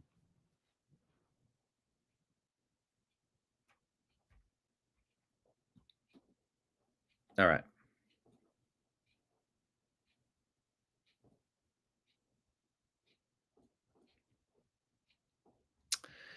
GOP oversight received its first trove of documents from Jeffrey Epstein's estate, according to Toria Brooke here.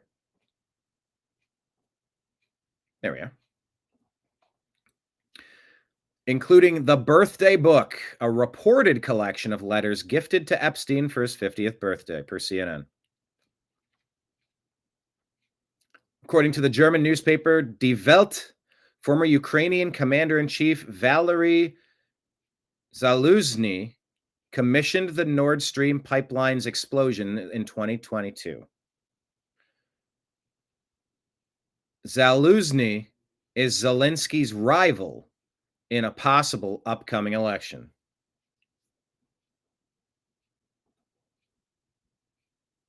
Keep it in mind. Here's England 2025. The fall is complete.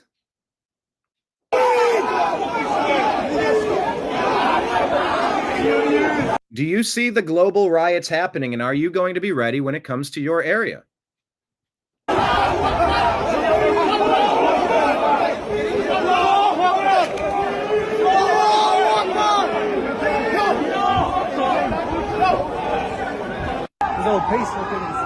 England 2025.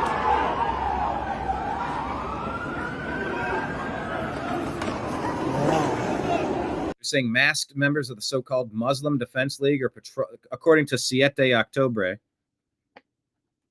I don't know if that's the claim or what we're actually watching, but they're yelling Allahu Akbar. Masked members of the so-called Muslim Defense League are patrolling UK streets in the name of peace. This is the future Zoran Mandami would bring to New York City. Elect him, and this is what our streets will look like, they say. I was on the streets in Chicago for their convention. There was Palestinian flags and a whole bunch of concerning activity.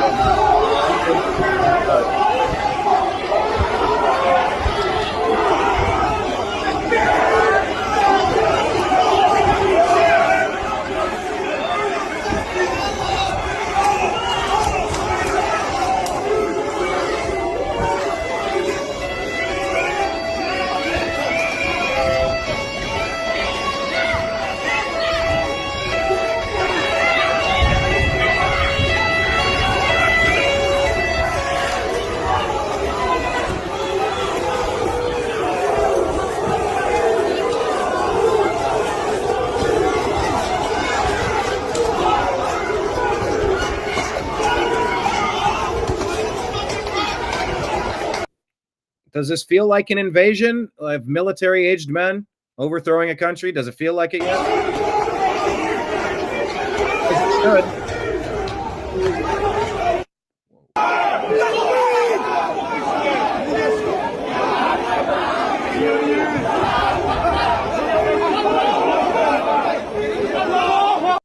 So pick a side.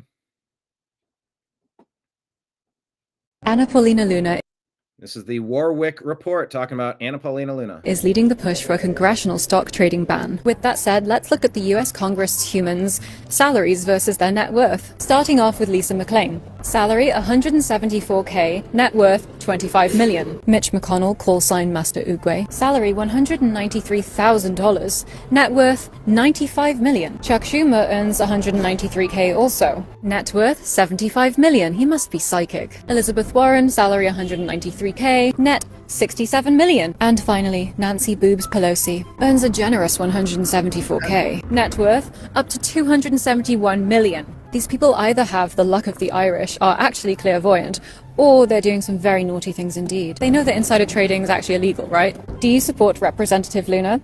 Let me know your thoughts, kiddos. Okay, thanks. Bye. Anna Paulina. They're trying to ban insider stock trading. I'm here for it. They're robbing us. They're getting filthy rich off their own stuff. Off their own policy. Like, there's no universe where Martha Stewart should go to prison and our Congress should be getting filthy rich off of insider deals. No universe where that makes sense. Here's President Trump going scorched earth on the fake news for covering up the bloodbath in Chicago. Why? Let me ask you. Yeah. Let me ask you why? Yeah. I couldn't hear the question, but he instantly with the yeah. Really higher than Chicago? You're not. Excuse me. Do you know how many people were killed in Chicago last weekend? 8. You know how many people were killed in Chicago the week before? 7. You know how many people were wounded? 74 people were wounded. That is bonkers. 74 people wounded. Does he mean shot? You think there's worse than that? I don't think so. There you go. Oh, she said Chicago and Boston. Why? Anyway. Clean it up. Charlie Kirk is calling out Stephen. There we go. Stephen Furtick. You are the biggest pastor in Charlotte, North Carolina, with tens of millions of social media followers. Why haven't you spoke out against the murder of Irina Zarutska? You posted to your millions of followers about George Floyd, yet won't even mention Irina. Why? In 2020, Stephen definitely did a Blackout Tuesday. Black Square posted, George Floyd, but not mentioning Irina Zarutska. Why?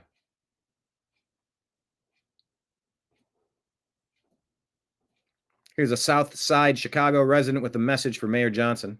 Mayor Johnson ain't on shit. He hasn't done shit. Here's Real America's Voice, Ben Berkwam. Johnson, who we were on the streets with in Chicago, by the way. You seen this retired dude? Hang that shit up, because you ain't really doing shit.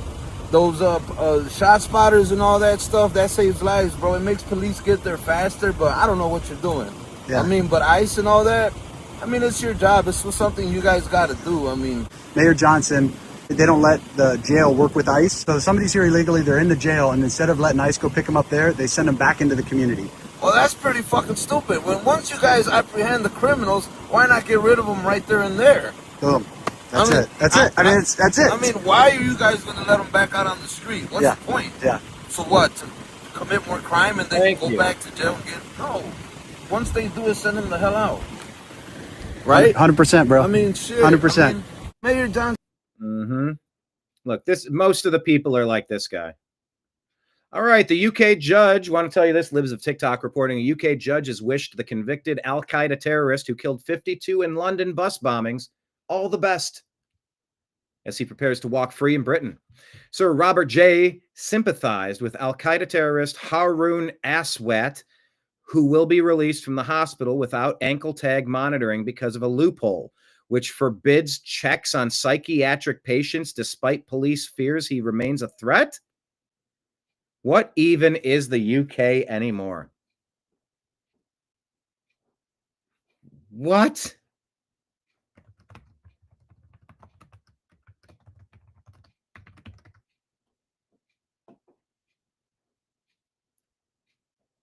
Who is that judge?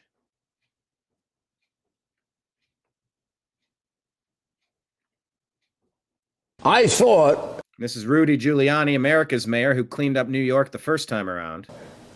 That one of the things that would help assure the reduction of crimes can make people homeowners. Yeah. If I could, first of all, if I can get them out of the damn project. I watched it. Bushwick, you cleaned up Bushwick. If I can get them out of the projects, step one. Yeah. And put them in a better program. Even government. You give somebody a title to a home, they kick out the drug dealers from in front of their house. Yeah, they own capitalism when it works. So they buy a home for, let's say, $100,000. They have a down payment very small, but the down payment may have to be for them something like $20,000. Yeah. So they have maybe $1,000. We put in 11. All of a sudden, and this was happening at the beginning. And the Sonny Mae kicked in 25 grand for the purchase of a new home. Think of what happens to them. This is what happens to their brains. These people became capitalists. So now they have their $100,000 home. They probably put in more like $2 or $3,000, which is something for them. Yeah. The percentage that they were putting in meant a lot more to them than the government. Yes. And the government puts the rest of the money in. Now all of a sudden, they're there 1 year and the place is worth $130,000. That whole investment is wiped out. Yeah. Then it's $200,000. Now they have equity. These people have $70,000. So I want to segue because that led to the Anchor Revitalization Program. Because investors and retailers felt safe, you had a program that gave federal loan guarantees for builders to take risks in 116th and Lenox, Harlem, Brooklyn, Coney Island. You know what I did? Yeah. I also, at the same time, started a workfare program. I said, if you're collecting welfare, you got to go to work. Yeah. Oh, boy, do they get angry at me. They love me for one, hated me for the other. And I said, that second one's even more important. And you're going to love me more for that one. Yeah. I went to a meeting in my high school, because eventually I went so far as, if you're getting welfare and you're getting free education, you have to work. And you got to work while you're going to school, but only 15 hours, not 20. Right. The kids went crazy. How can you expect us to study? So I got them all together in my old high school, which is in the middle of Bedford-Stuyvesant. Yeah. I thought if I went to my old high school, I could impress them. You get about 1,000 kids in the auditorium. And I explained the whole thing about work ethic and why it's been destroyed, and why if you have a second generation in welfare, nobody that works. And how do you learn the work ethic? You see it. You see your father and mother working. Yeah. You see your uncles. You see the guy next door, Now, I see the opposite of that. No father. Mommy can't work. Mommy's a drug addict. Everybody's a drug addict. I don't understand work. Yeah. And work is counter to laziness. I thought that one of the things that would help assure the reduction of crimes would make people homeowners. Yeah. And some of that led to the housing crash of 07, 08 as well. Too much of government putting people into homes that couldn't afford it. But there's maybe a sweet spot. This whole permanent rental thing is bullshit. No, you'll own nothing and like it. That's not how it works. If you care about your community, unlike the lady that said, this is the ghetto. Yeah, for 3-4 generations, her and her family have been milking and mooching the system. Of course she didn't want it to be nice, because then the rent might go up. You want the rent to go up. You want the property value to go up. You want people with skin in the game, people who live in the community that are residents that care. That stuff spans. The ripple effect of that is monumental. So French patriots, according to Raging West, have declared a nationwide strike on September 10th, demanding elections after the government has collapsed. So Italy's collapsed. Macron must comply. Sooner or later, the RN party will take control. So France is failing while it's being invaded by Islam. All right. Heather McDonald talking with Buck Sexton here, Clay and Buck show.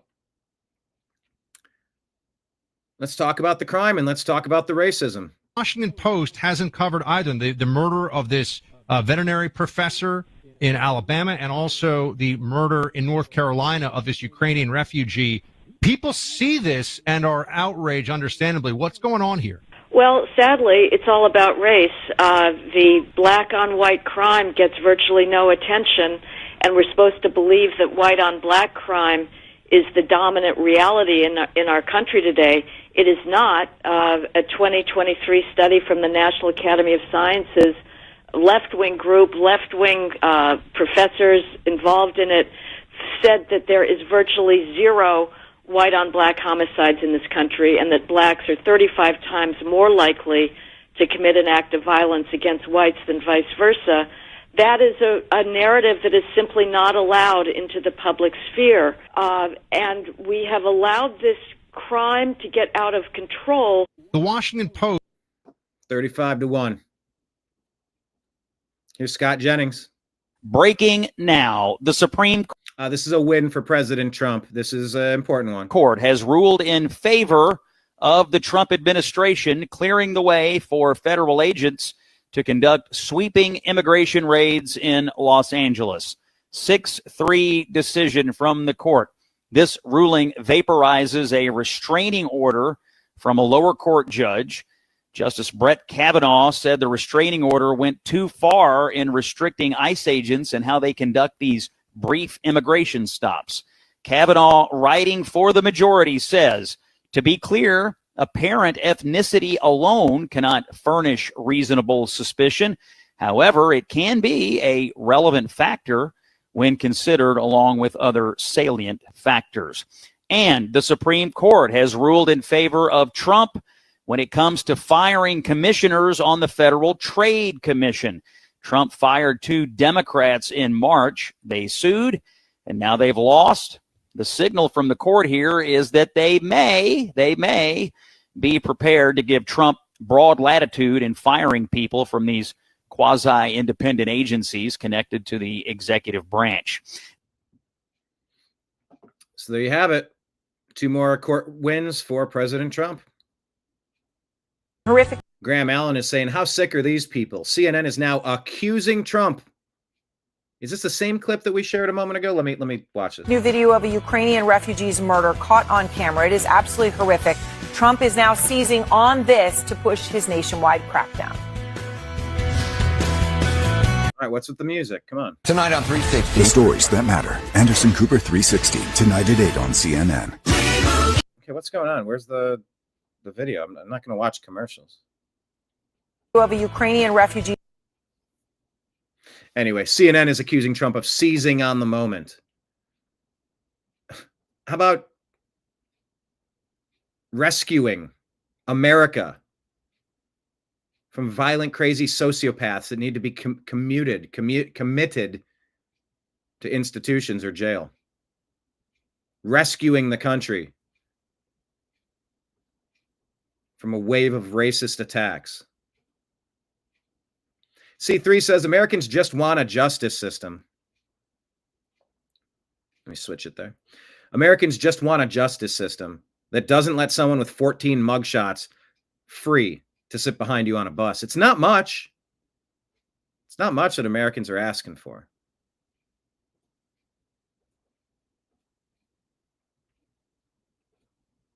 It's an interesting exchange. This is Mark Cuban and Tucker Carlson. Can I ask you a question? What's your take on whether we should be sending money to Ukraine or not? Were you in favor of that?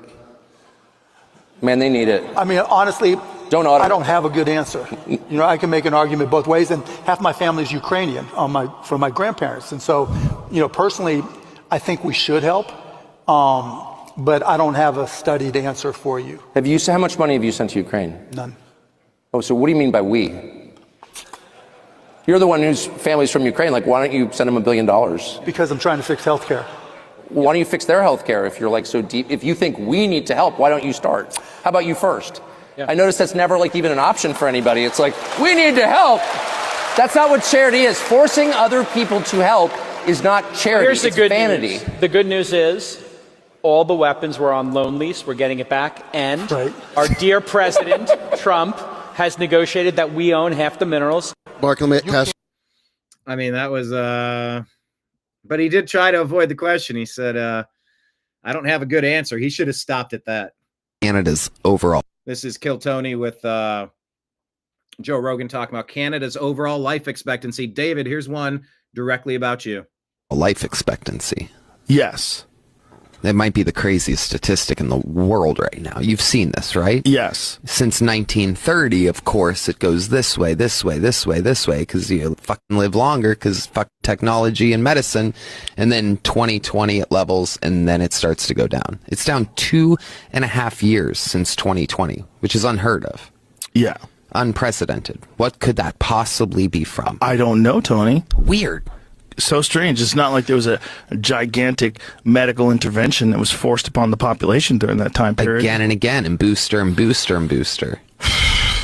And you're not allowed to say it, or you're a conspiracy theorist. I guess These people they're in a fucking trance because being on the side of. By the way, under duress, look at the bottom of the screen for information on health and elections, countervailing views. Go to cdc.gov.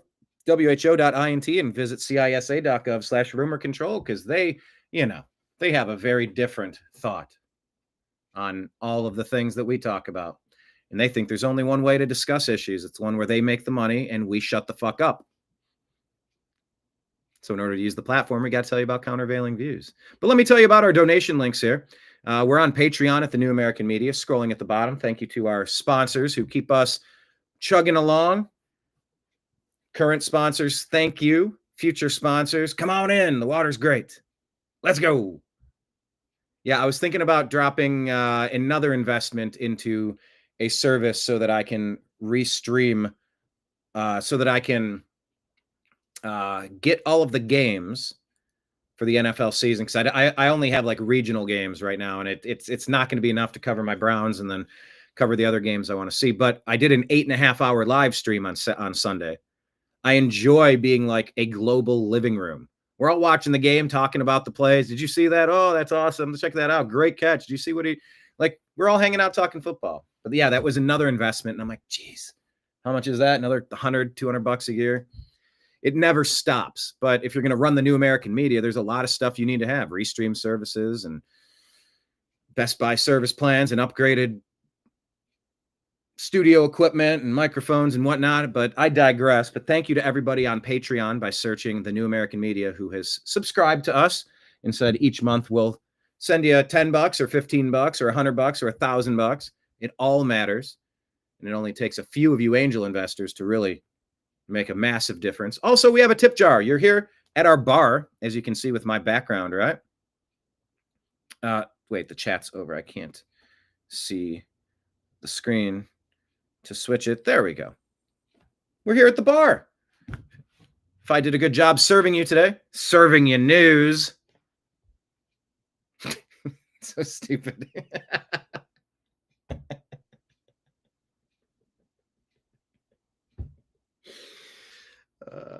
My favorite moments are when I say or do something so stupid. I can't help but just stop and laugh. Anyway, if you enjoyed your service today, we have a tip jar. We have 3 of them, actually. Where's it at? At the bottom of the screen. Captions. Yeah, we're on Venmo and Cash App. That's my name. BrianEngelman.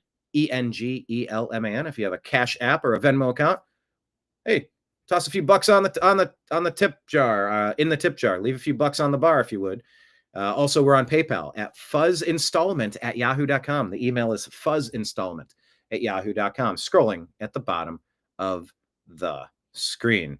Back to Tony Hinchcliffe and Joe Horse-Paced Rogan. Of reality and facts is so against the narrative that the liberals were correct that they're willing to ignore excess deaths. That we're willing to ignore an increase in all-cause mortality. That's shocking. Yeah. They're willing to ignore it. And they're the trust the science people, but only when it leans to their favor. Start your day with... Yep. Go figure. Yeah, so here you go. 20 years ago, Islamic terrorists blew up this bus in London and murdered 56 people. The man behind these attacks, Harun Rashid Aswat, is now being released, a mass murderer, walking free in London while British moms sit in jail for social media posts. Ahmed Y says, why hasn't the mainstream media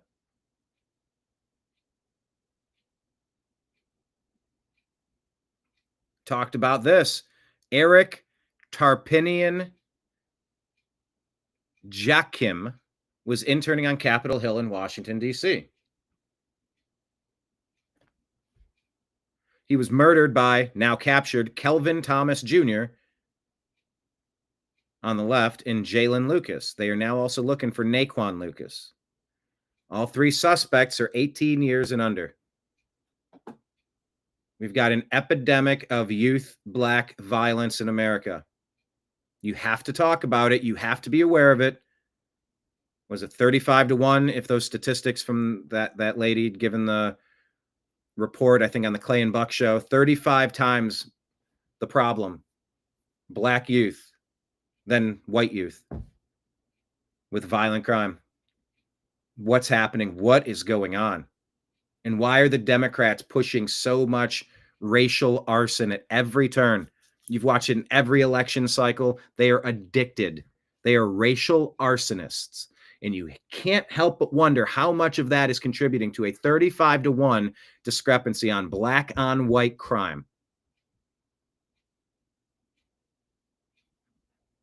You know, this isn't 1940 with a couple of good old boys in a pickup truck just abusing some sweet little thing that was walking down the road, minding her business. That's what's happening to Irina.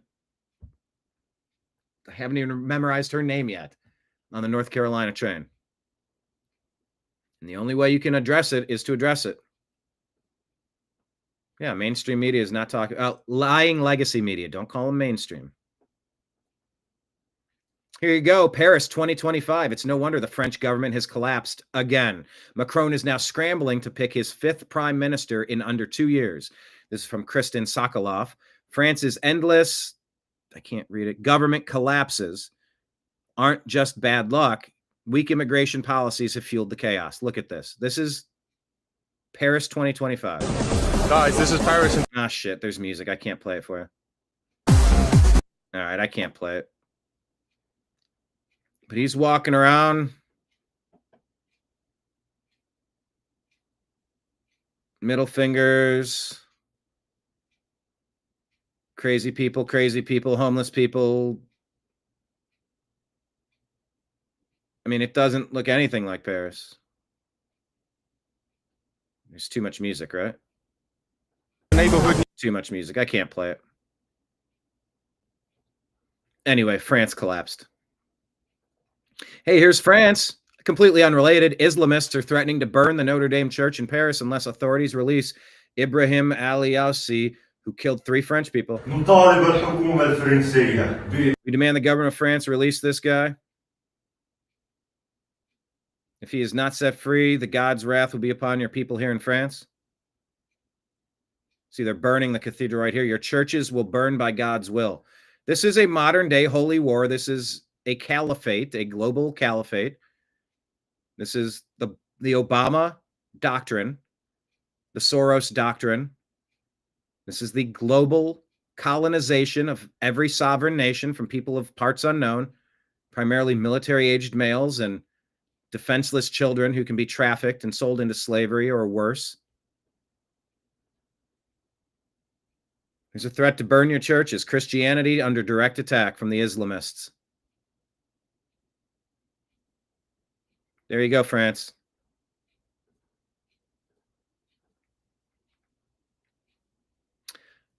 I think I shared this one already. Former Pfizer board member Scott Gottlieb terrified of HHS autism report, naming the known dangers of aluminum adjuvants in childhood shots. I've also gotten away from aluminum in my deodorant. I don't love my deodorant right now. What I loved was the Old Spice Fresh. There's so many fucking chemicals in that. It's not worth it. I use a natural one, coconut and a couple other natural scents, not flavors. I don't. Delicious. But curious, have any of you changed your deodorant? Oh, by the way, let me give you an update. Let me switch the story.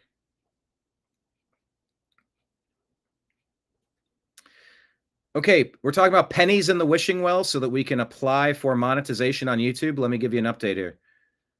So what we need from you, and by the way, one of the easiest things you could do if you'd like to help us, let me reset it for the people first watching us today, or watching us today for the first time.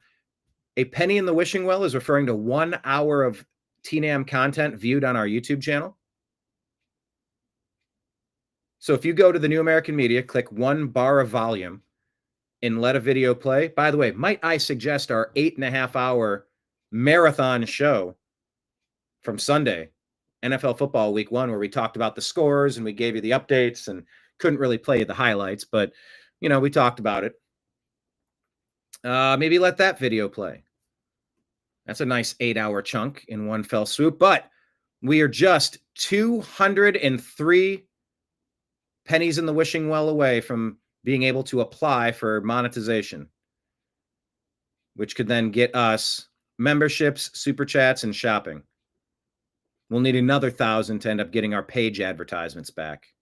We used to have all this, and they stole it from us. But, yeah. David says, unfortunately, I haven't. I still use Axe antiperspirant. Kenneth, fluoride-free toothpaste. I did switch to fluoride-free toothpaste a while ago.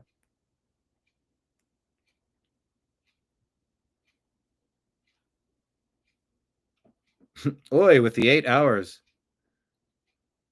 All right, let's go to this one. Here's me trying to make small talk. Did you know that they're poisoning our food? Here's me making small talk. Did you know those aren't real clouds? Me trying to make small talk. Did you know that birth control doesn't actually balance hormones? Me trying to make small talk.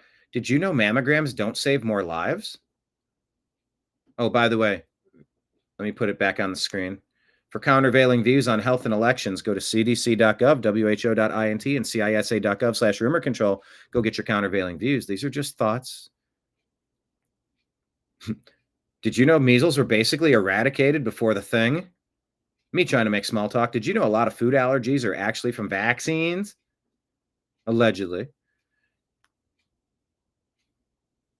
Go get your countervailing views on that one. Did you know that some cases of cancer are actually parasites? My God. Did you know that viruses don't actually exist? Did you know we never really landed on the moon? The full moon is coming up. Do you parasite cleanse? So yeah, cisa.gov/rumor control for all of those.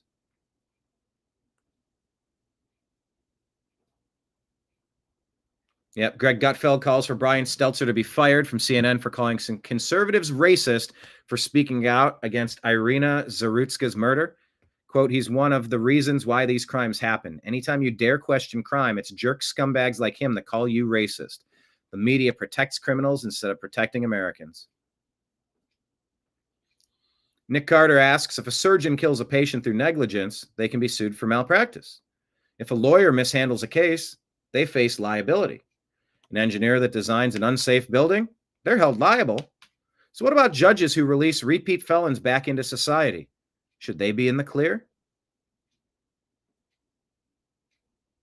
Hey, look at this. Building a better mousetrap. Getting better windows for riot season. It may be the blessing that LA retailers have been waiting for. It's called a polycarbonate unbreakable glass that stores are now using to defend against hammer-toting criminals. Ray Thiessen, himself a business owner, got the idea 2 years ago. A lot of break-in back there and that time, a lot of break-in to liquor store and smoke shops especially.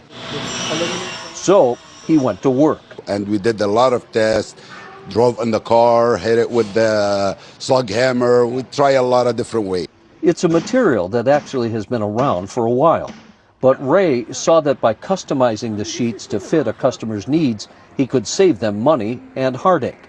He advertised his product on social media, and the calls started coming. They say that's amazing. We need to do my store. When can you come over? His most recent success story is Christoph's Jewelers at Westfield Fashion Square in Sherman Oaks. Conveniently close to a mall exit, the jeweler had been hit earlier this year. But on Wednesday, as hard as they tried, the thieves couldn't break the new cases, and not one piece of jewelry was lost. Now, reinforced doors and windows are popping up all around L.A. That's a jackpot for me. You know what I mean? Like, it makes me feel so good. Make me feel really, really good. Because I did that business or I did this, something like that, and I protect that business, make the business owner happy. That make me so happy.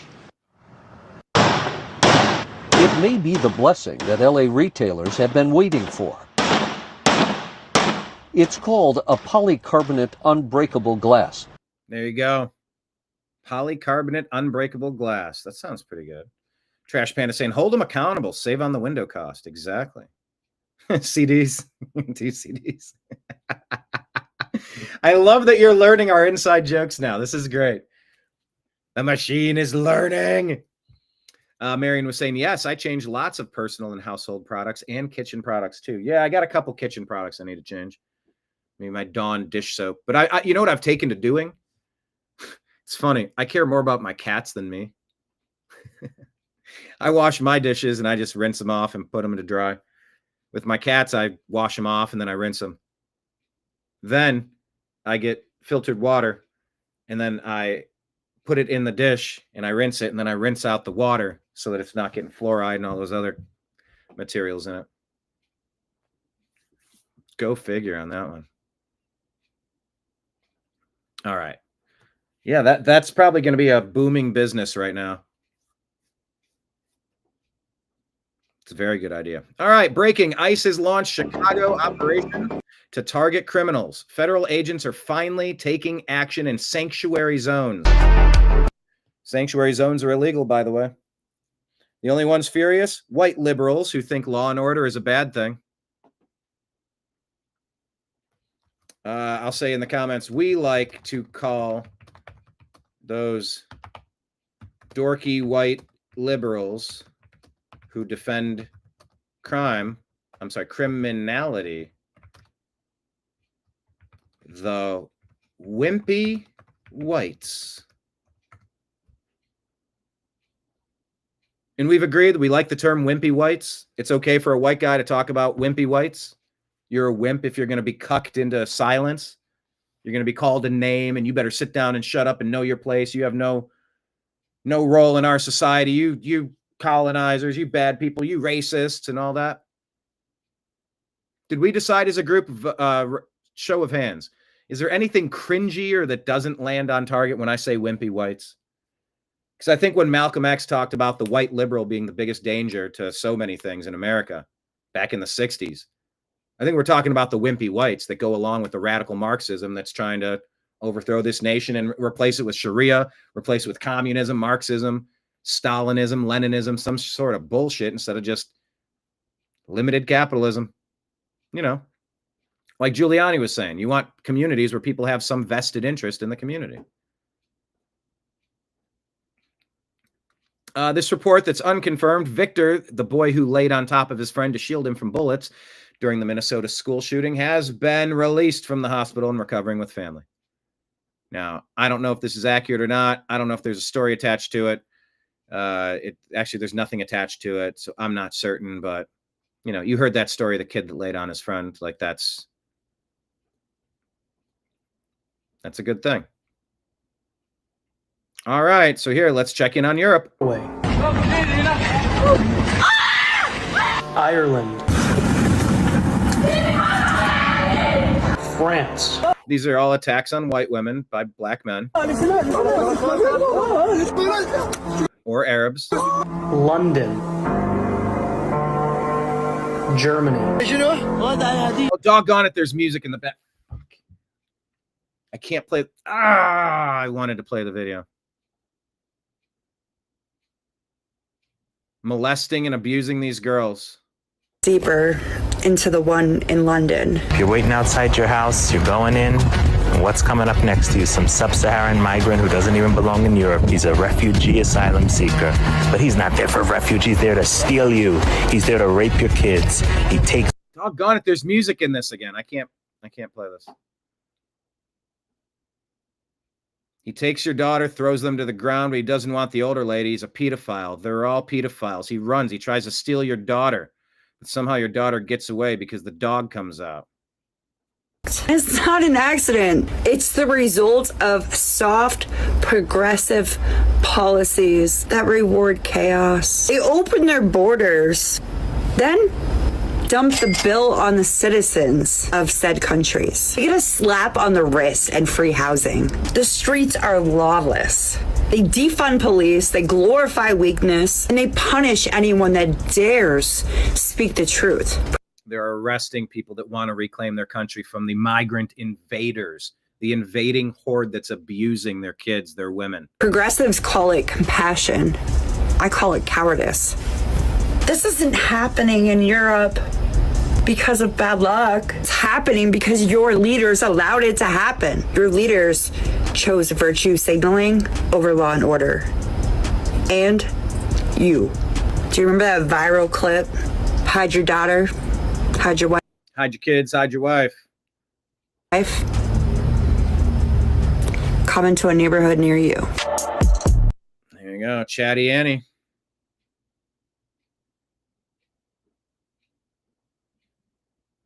Goodness.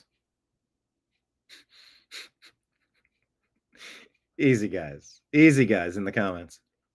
All right, I'll use this opportunity to let you know about Strictly Football. I'm getting text messages.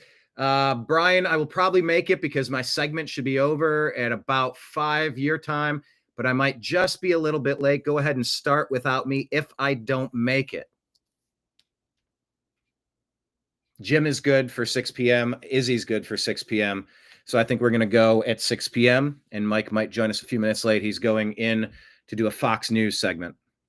Not sure what the segment is, but maybe we'll ask him. Maybe we won't because we talk strictly football on that show. Hey, check this out. Isn't it about time somebody says this? And I created the first ever Department of Justice task force to eradicate anti-Christian bias.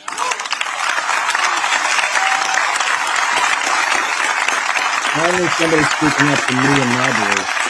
And for those people that are a little bit naive or not well-read, there is a tremendous anti-Christian bias. We don't hear about it. We don't think about it. You hear about anti-Semitic, but you don't hear about anti-Christian. Now, you have a strong anti-Christian bias, but we're ending that rapidly, I will tell you. It's a whole... We're in a much different world today than we were 1 year ago. This is like a different world.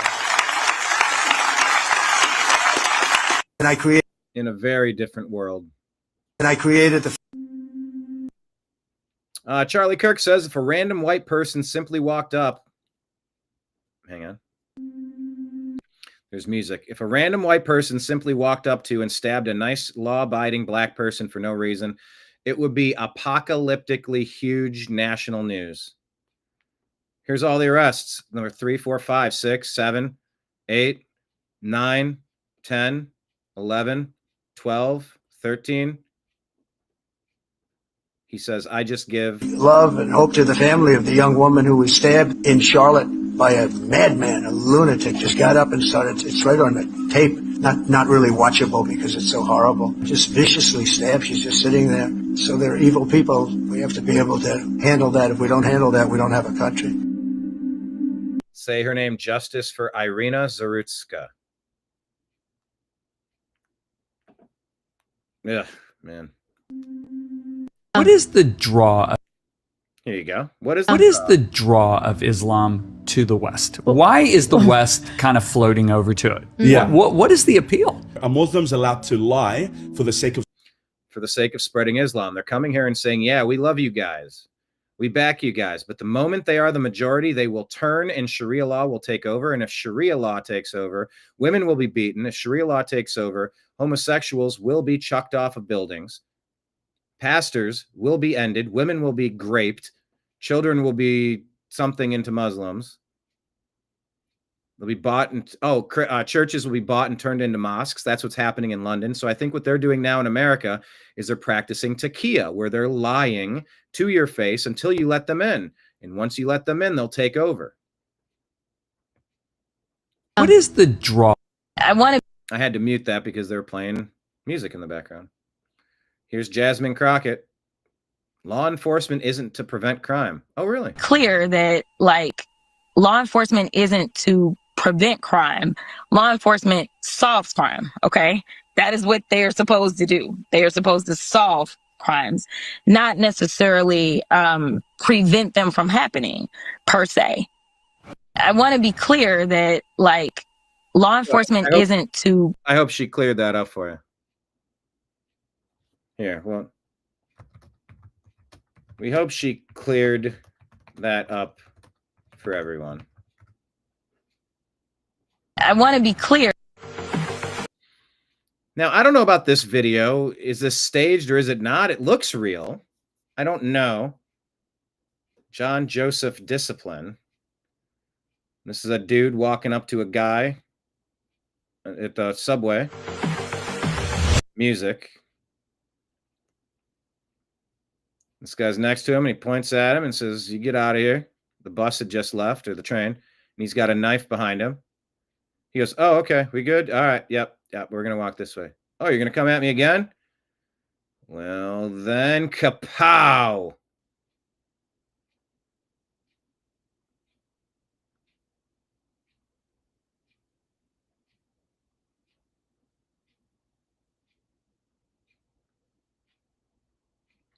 What are they saying in the full video? The cops go after the dude with the skateboard. Fortunately, there were some eyewitnesses that spoke up on behalf of the skate. But who's recording this is my question. So I don't know. It strikes me as maybe, hang on. I'm going to ask that question. So who is recording this? Is this a stunt? Is this a skit? But anyway, you better be prepared to defend yourself anytime you're out and about. But yeah, that is how you do it if you're out and something like that happened. Yeah, Jasmine Crockett is a complete imbecile. A Jasmine Crockett crap.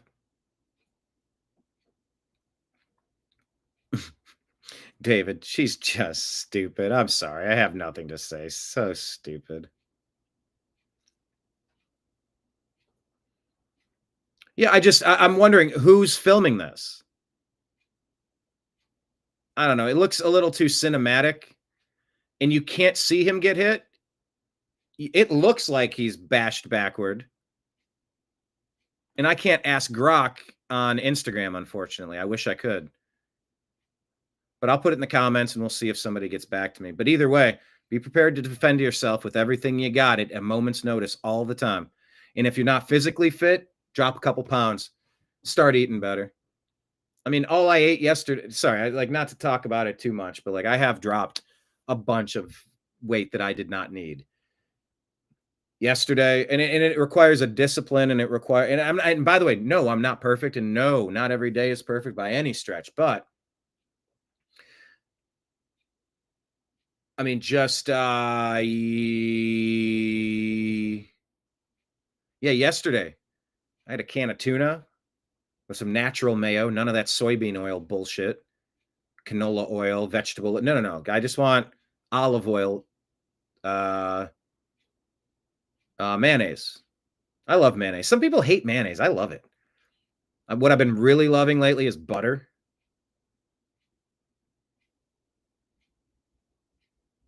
But yeah, I had a can of tuna with some natural mayo, 2 eggs, an apple. That might have been all I had. But look, physical health is a part of our responsibility to ourselves, to our city, state, country, to our God. We get one vessel. If we gave our kid a car and they were just destroying it, they never cleaned it up, they never washed it, they never changed the oil or rotated the tires or took it in for regular maintenance, they let messages pop up on their dashboard and they ignored them until bigger problems occurred, you'd be pissed at your kid, right? How do you think God feels about us if we walk around all slovenly? And I'll tell you what, when Izzy was here, oh my God. I mean, we were going out to eat every day, beverage or two here or there. I feel like I put on a pound every day he was here, about 15 pounds just from his 1.5, 2-week visit. And I was like, I'm not feeling that. So I've taken a little bit of time to try to recalibrate, and I'm either officially at my lowest point in 6 years or doggone close to it. 6, 7 years. And I'll tell you what's cool. If you notice, I'm wearing different shirts every day. I have drastically opened up my wardrobe to all these things that never fit right. I didn't feel comfortable in it. It was hugging my body. I'm like, I don't know. If you drop 10 pounds, 20 pounds, 30 pounds, 40 pounds, everything starts fitting better. You start feeling better. That's the biggest gift we could give to our Lord and Maker is like, hey, God, you gave me one vehicle and look, I'm taking care of it. I'm rotating the tires. I washed it the other day. I took all the trash out of the car and wiped off the dashboard and got all the gunk out of the thing. I vacuumed the stuff and I dusted out the floor, the mats, and look, I'm taking care of it. Thank you so much for giving me a body to drive around in. Our human costume just holds our soul. It's not real, except it is. They all fail, but they'll fail quicker if we treat them like shit. If we take our Honda Civic off-roading, bust the tie rod or something, damaging the steering mechanism, pop a hole in your tire, rip off your front bumper when you hit a valley and it just leaves your bumper in shreds on the side, scratched up side of the car when you go tearing through a bunch of bushes.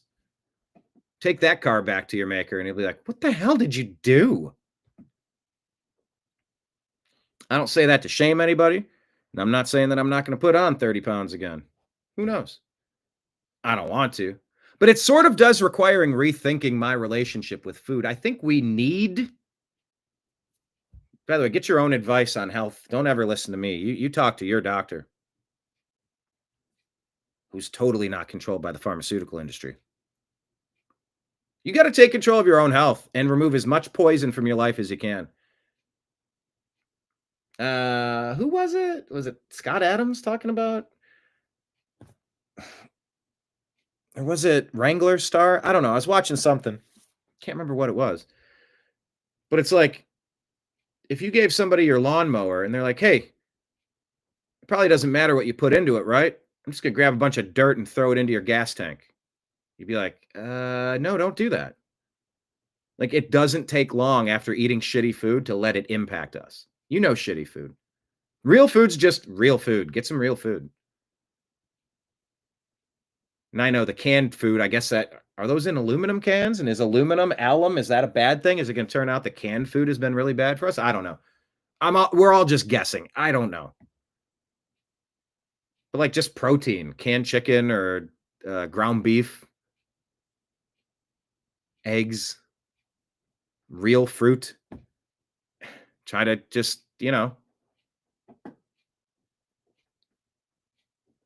not going to be able to protect yourself if you're not physically fit. I follow this guy, John Correa. He's on active self-protection. He's been a guest on the Agree to Disagree show in the past. And, he made a whole thing about his weight loss journey and his fitness journey, rather. It wasn't just about losing weight. It was about getting in shape. And so it's jogging or walking, then jogging, then running, and it's lifting and maintaining.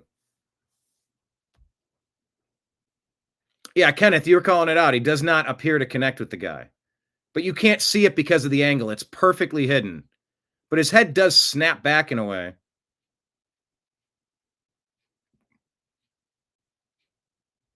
It makes it look like, but, there's people that can do a good job acting with the whiplash. Marion says, I can tell watching some of your older videos, you've dropped a few. Way to go. Thank you. Which older videos? The ones from a few months ago or the ones from a few years ago? Or the ones from a decade and a half ago? I know. I just did it to myself. Now I'm hungry. David could eat something. All right. I think we're all ready for some food at lunchtime, aren't we? All right. But look, my point here is just TNAM preparedness. You need to be prepared to defend yourself. And if you're just waddling down and you can't handle yourself, if you have no skills, no weapons, no self-awareness, that's a problem. Head on a... Axios wrote... let's see if this is a different Clay and Buck segment.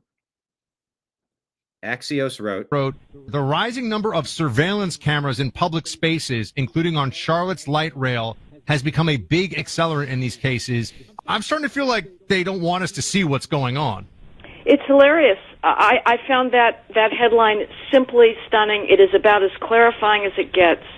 They had control of the narrative. They decided what the public was allowed to know and what it wasn't. The public is completely in the dark about the reality of inner city crime because the media has decided we don't dare to know it because we might become racists. And Axios and it's not about that. It's that they use the slur of racist, Islamophobe. I don't need to be phobic or ist about anything to realize what I will and will not tolerate in my life or in my country.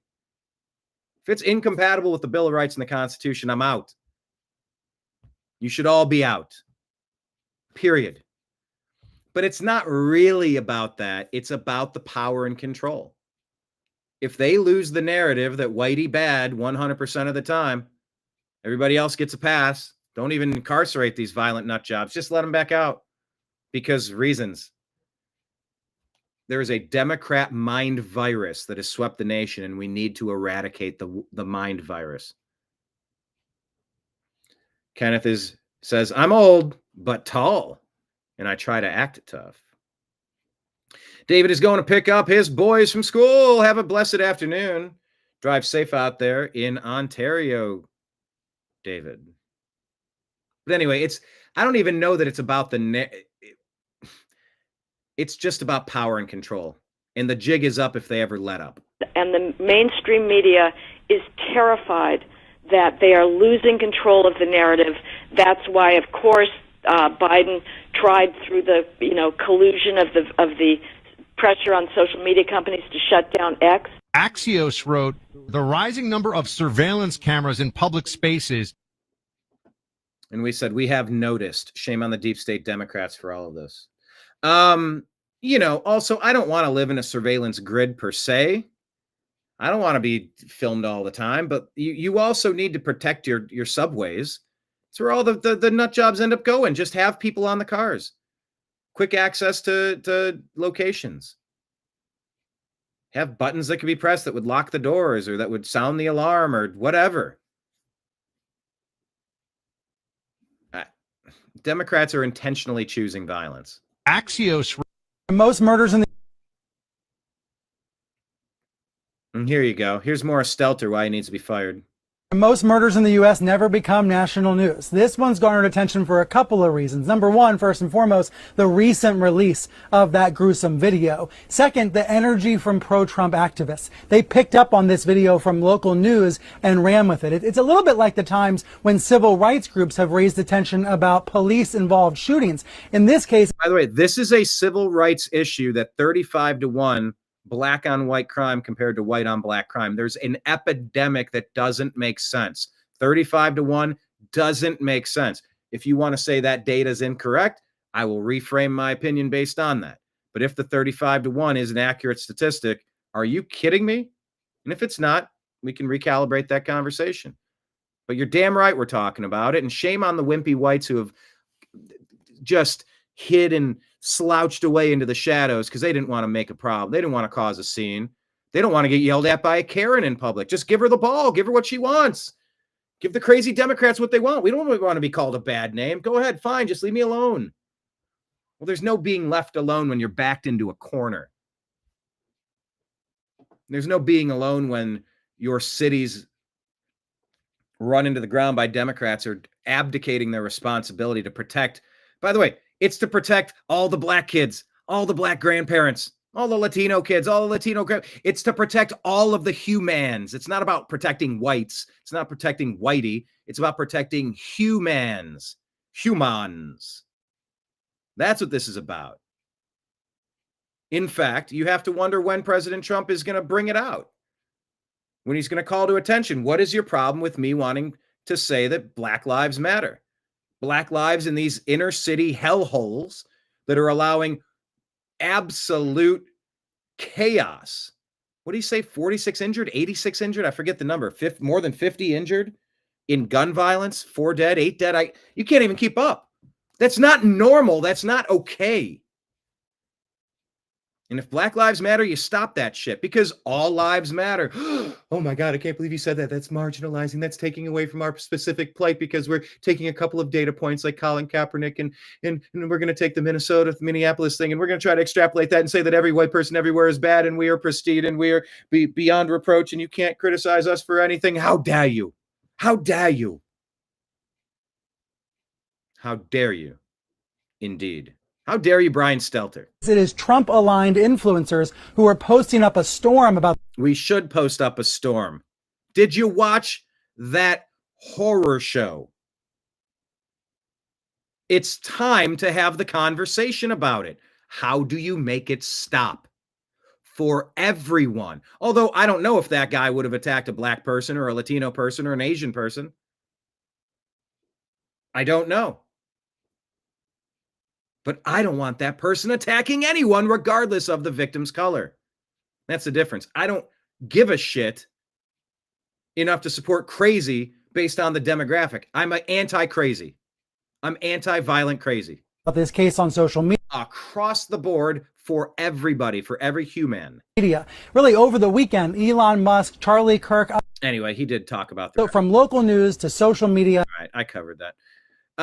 President Trump, I've seen the horrific video of a beautiful young Ukrainian refugee who came to America to escape the very vicious war in Ukraine and was innocently riding the metro in Charlotte, North Carolina, where she was brutally ambushed by a mentally deranged lunatic.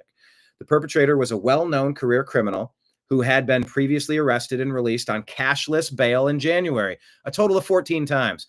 What the hell? What the hell was he doing riding the train and walking the streets. Criminals like this need to be locked up. The blood of this innocent woman can literally be seen dripping from the killer's knife, and now her blood is on the hands of the Democrats who refuse to put bad people in jail, including former disgraced governor and wannabe Senator Roy Cooper of North Carolina.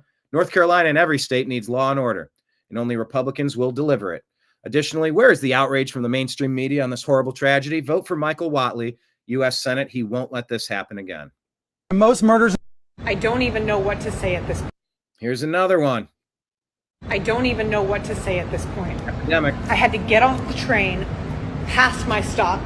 Okay. Number one, I don't know if her report is accurate, although it's fitting the trend right here. But I approach every video with skepticism. I don't know if there's proof that this occurred. Can she get closed circuit TV? Can we get footage of this to prove it? You don't believe all women. You don't disbelieve all women. You just take the facts and the story for what it is. Here you go. She says she's getting harassed in New York by an illegal alien Muslim. Because there was a guy who was following me from car to car. And when I tried to get off at my stop, which was pitch dark, he held it open to see if I was going to get off. So I had to get off the stop after. And then when I got off the stop after, I hopped on the next train that was going the other direction. And I got on an express train. And now I'm back on the other side of the track. Hold on. New York City is not safe. It's not safe for women, okay? I am so sick and tired of having to look over my shoulder 24/7, not just at night, during the day, at all hours. I'm sick and tired of it. I don't even know what to say at this point. You know what? I had to get off the train. That is how I felt in Los Angeles. Constant threat. Constant.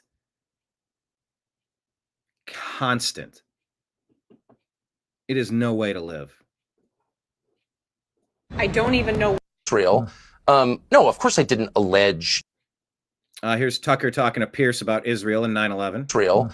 No, of course I didn't allege that, the Jews did it. I don't even know what that means. I think, in fact, saying things like that is a way to discredit real questions. Right. Like, we know, Benjamin Netanyahu on camera right after said this is a good thing because it brings the United States into a conflict that we've been involved in on an existential level for decades. He said that out loud. I'm not guessing, you can pull the tape. We know that a group of Israeli art students, who clearly were not art students, clearly some of them were aligned with Israeli intelligence, were arrested and held for quite some time in the United States before being released without charges. And we know that a group of them, again, I'm quoting an FBI document here, not the internet, filmed the attacks on 9/11, and I'm quoting, seemed to have foreknowledge of those attacks. Now, you were not allowed to follow up on any of this. Fox News did a series with Britt Hume and Carl Cameron, which many people have seen in a bootleg version on the internet, but they did it within weeks, saying, what is this? There was an Israeli spy ring in the United States, and they clearly knew 9/11 was coming. This is Fox News. They pulled that under pressure. They pulled that off the internet. It's not searchable in any Fox News archive, but they aired it. I know the people who did it. Of course, I worked with them for years. They're real people. They're not crazy. In fact, they're pro-Israel, but they had a fact set before them and they reported it, which is called journalism. And subsequent generations have been forbidden from noting what is now factually true. Those are factually true statements. Now, we tried to interview some of those people. One lives in the United States, in California, and made no headway whatsoever. And we knew as we did it, by the way, that we're going to be attacked as anti-Semites or something. Israel. So this conversation is being had because of Epstein and the Israeli intelligence conversation. Is America a satellite state, a satellite country of Israel? Does Israel call the shots? Are they in charge with blackmail and mass attacks like 9/11? Or is Israel America's 51st state? They're our proxy to cause havoc and steal the natural resources in the Middle East. There's a lot of finger pointing and a lot of accusations. I don't know what's what. I don't pretend to. I know that I hate mass casualty events. I don't want to see that. Tucker Carlson here going off on the overprescribing of SSRIs in a conversation. This was the, is this the All In podcast, I think? We were talking about SSRIs earlier. What's your take on this medication of everybody with these I think it should be antidepressants illegal and Adderall. immediately. SSRIs, I mean, don't get me going, but let me just say, and I say this, I should say as a sober person who doesn't use deodorant and doesn't believe in any of that stuff. Doesn't use deodorant.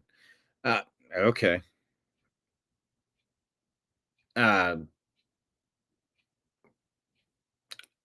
So SSRIs are selective serotonin reuptake inhibitors, and they've often been linked to shootings and voices and manipulatable.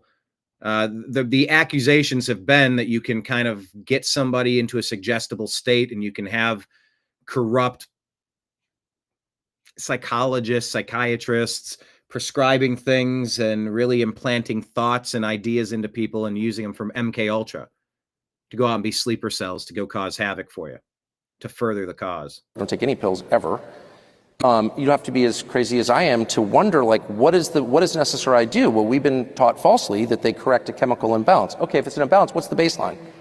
There's no answer to that. No. What's the actual diagnosis of, say, bipolar disorder? Unknown. There is none. No. So on the basis of, that's not science at all, that's witchcraft. It's a questionnaire. But on the basis of it, they prescribe drugs which do not correct a chemical imbalance. They limit emotional range. And limiting emotional range is taking someone's soul. Emotional range is your soul. Like, that's what it is. You feel sad when someone dies. You feel joyful when something great happens. That's what it is to be alive. That's called life, the human experience. Yeah. So, by the way, the effects of this, unintended but very common effects, include genital amnesia. You know what that is? That's when you feel nothing between your knees and your navel permanently. And there are tens of thousands, probably hundreds of thousands, because 1/5 of the entire American population is on SSRIs, who feel nothing, who are permanently sexually disabled by these drugs. Now, are there people you know or I know personally who were going to kill themselves and they got on an SRI and they didn't? That's a massive success. Thank God for that.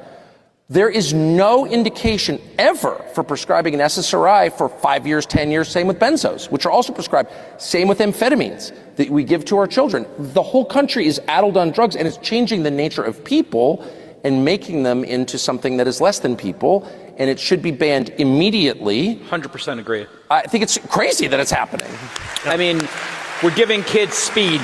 We're giving them meth. And good people are doing it. People I know that I'm related to who would die for their children are told by doctors, air quotes doctors, who know nothing about the long-term effects because they've never been studied, to put their kids on meth. And they do because they love their children. Earlier, we were talking about.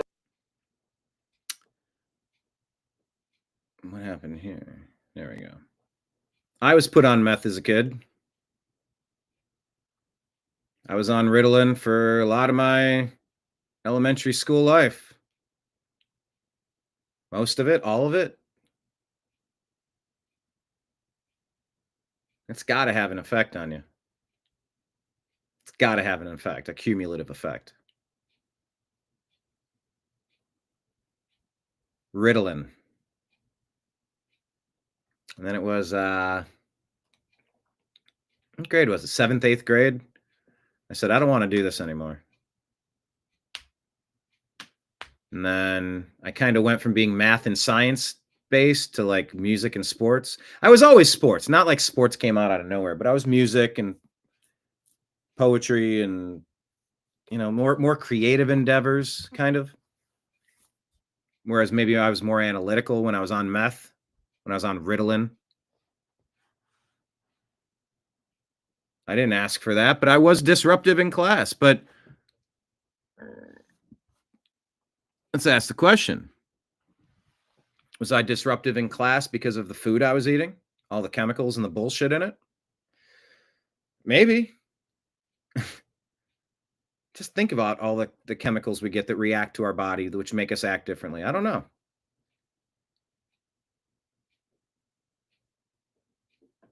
Are the kids on meth found in the Met Stadium at times? Yes, they are. Earlier. Yeah, I don't know. Yes. I wonder if I was still on it, and I wonder if I had never been on it. There's a great book called Flowers for Algernon. I think Algernon is a mentally retarded dude, and then he ends up in some clinical study, and he starts taking these medications.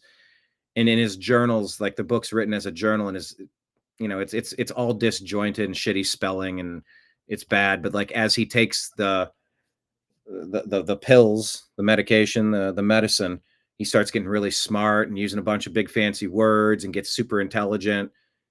I won't ruin the book for you, but you know, more things happen. And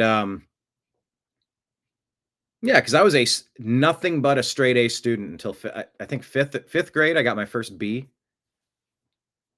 I was off the charts. I was in those the smart kid classes for LEAP, Learning Enrichment Accelerated Program. But yeah, I do wonder, what if I was still on Ritalin or whatever version of that they're prescribing today? What if I had never been prescribed that? I can't really spend too much time wondering what if I was never prescribed that. I don't know what would be different. I don't know if I could even guess it to what would be different. But if I was still on it today, if I was the most focused, hyper-focused, and diligent that I've ever been, I don't know. Is that a bad thing? Should I try it? I've had people that, you know, I've had a lot of conversations. Would I be a good candidate to try it again? Maybe. Do I want to? So, I don't know. All right, Democrats are melting down over Supreme Court immigration ruling. This isn't just an attack on the people of Los Angeles. I love that she's framing federal agents conducting sweeping immigration raids in Los Angeles as an attack versus trying to rescue the city. This is an attack on every person in this city. No, it is not. And no, it's not. Allowing criminality is an attack on the good, upstanding citizens of Los Angeles. Don't get it twisted. And in every city in our country. No, wrong. LA Mayor Karen Bass blasting the Supreme Court's ruling that allows the Trump administration to continue roving ICE patrols in California. By the way, we commented here. It's an attack on Democrat destruction in blue cities across America. Clean up the trash, the graffiti, the garbage, and the people. Comment, it's filthy and crime-ridden. Yeah, you're doggone right it is. Now, with the stroke of a pen, the Supreme Court has undermined the rights of millions. And how ironic is it that this same Supreme Court that ruled colleges cannot use race in the admissions process has now ruled that law enforcement can use race to conduct raids and detain people. The High Court's ruling temporarily blocks a lower court order that barred ICE agents from targeting people based on race, language, and work, while a lawsuit challenging the Trump administration's actions works its way through the courts. The Department of Homeland Security responding to the ruling on X, saying, DHS law enforcement will continue to flood the zone in Los Angeles. This decision is a victory for the safety of Americans in California and for the rule of law. We're not racial profiling anybody. I trust the professionals of the Board of Patrol and ICE, all very well trained, to make sure they establish reasonable suspicion to briefly detain and question somebody, and the Supreme Court agreed on it. Governor Gavin Newsom also sharply criticizing the court's ruling, posting, Trump's private police force now has a green light to come after your family. Every person is now a target. Know the Trump and know the truth. Know the Trump and know the truth. This as President Trump is vowing to surge federal forces in other Democratic-led cities like Chicago.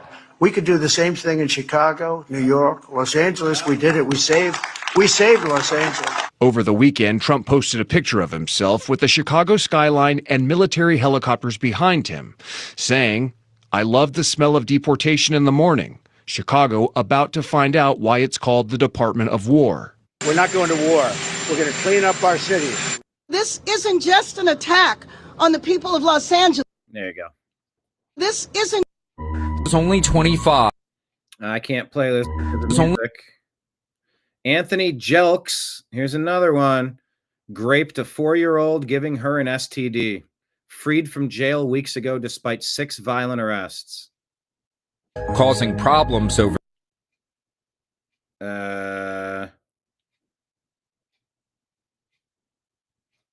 Baton Rouge police chief.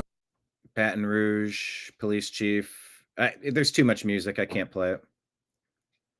But that's another it's only. What is your view? Not caring for you. All right, Mike Benz. volume. From a free speech perspective, I think everybody on this side of the pond is looking in absolute horror at the state of speech in the UK. It's absolutely abhorrent. Every day there's a new monstrosity. Oh, there's music on this one too. Every day there's a new spot monstrosity. The statistics are over 30 arrests per day in the UK. That's about 12,000 a year, I think, was the estimate from the Times by report in April. 12,000 people a year arrested by their own government for the speech that they have online. Pierce, I was mortified when you said not only the comedian was arrested, but that there was a bail condition that he was not allowed to post on X. So either he has access to his X account or he spends the entire term in prison awaiting trial. This is the sort of thing that I would imagine would happen in some Abu Ghraib or a third world prison hellhole where you're trying to stop ISIS propaganda from terrorists or something. And even then, there are civil liberty concerns. what is your view from a free? Ben Berkwam here showing two La Raza fools show up to an ICE arrest and prove their ignorance. I can't forward ahead, but watch this if you want. We do.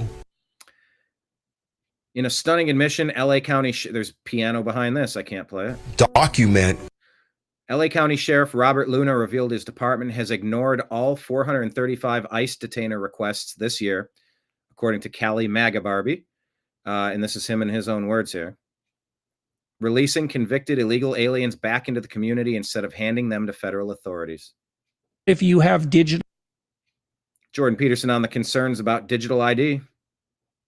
Verified ID, then you run into the problems of digitally verified ID, you know, and they're running down that road in China now. So in China, for example, God, this is going to happen here, I think, too, although maybe people will fight it.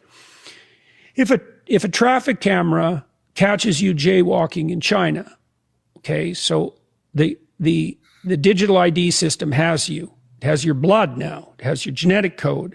It has your photograph. It can identify how you walk. So even if you can't see a face, you can be picked up by gait. It will convict you of jaywalking and take money out of your bank account with no intermediating judiciary at all, and show a picture of you to the people in the neighborhood so they know that you have jaywalked, and reduce your social credit score. And if your social credit score falls below a certain level, then you can't buy drinks from a vending machine. You can't play video games. You can't go on a train. You can't get out of your 15-minute city. All that's already in place in China. Do you think that would be helpful or unhelpful? It would be, I think it would bring in, and it has already in China, I think it'll bring in a totalitarian tyranny so 100% complete that it would make George Orwell's 1984 look like a picnic. If you have digitally verified ID, then you run into the problems of digitally verified.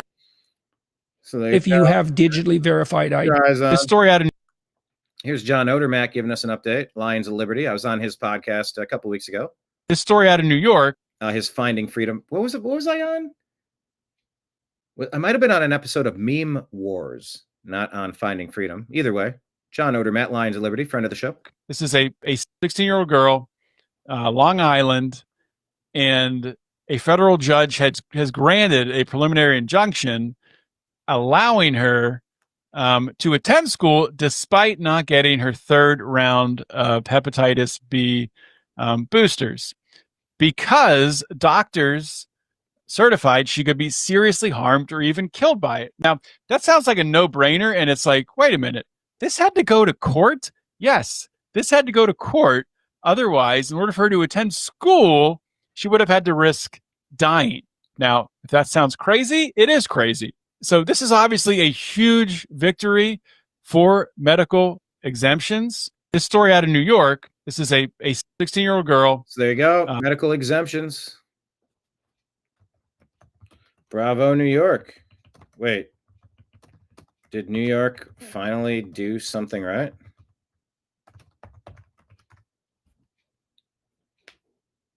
This story out of New York. Fox reporting that the surge has begun. So the surge has begun. You can see the new ICE vehicles on the streets here. This is in Chicago. In Chicago, we're just outside the Cook County Courthouse, but that surge is part of the ICE-led Operation Midway Blitz that they say is in honor of a beautiful young Chicago woman, Katie Abraham, who was killed by an illegal alien drunk driver back in January of this year. And while we are getting reaction from Illinois Senator Dick Durbin, who says that this blitz won't make Chicagoans safer, let me show you this video. Early this morning, I was out with one of ICE's teams, and we arrested this individual. His name is Juan Gaspar, and he is a 43-year-old illegal alien from Mexico. Now he's Juan gone. He has been convicted in 2024 of forcibly sexually assaulting a child under the age of 13. Gross. Why are you letting him go? You should string him up. That should be a capital punishment if you abuse a kid. You try to break their mirror, break their neck. Guys, we got to be a little bit more strident about defending our American citizens from illegal alien invaders, from this world war that's been brought to our front steps by Obama, Biden, and the deep state. They've flooded our communities with demons.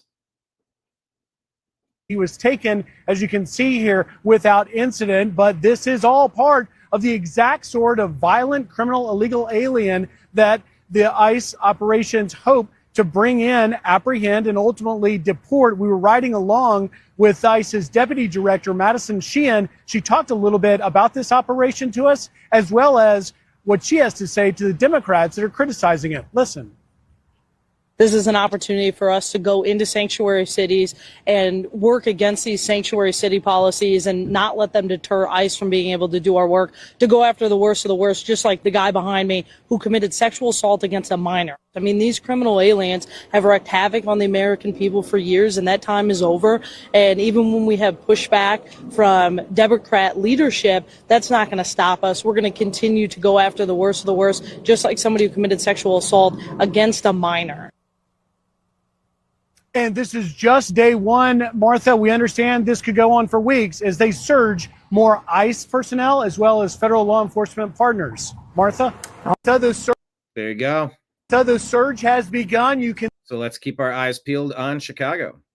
That is the extent of what I wanted to tell you about today's program. Thank you so much for joining me here on the TNAM Daily Show and then on the New American Media.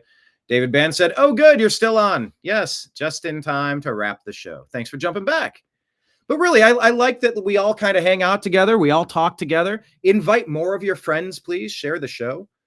Let's grow these numbers. Let's get more of the cool kids talking in the comments section, watching the shows, sharing the shows. Here's your one reminder again. At the bottom, it's all the tip jar stuff. But the other reminder that I was saying is please consider going on the YouTube channel for the New American Media. We need 203 valid public watch hours, 203 pennies tossed into the wishing well.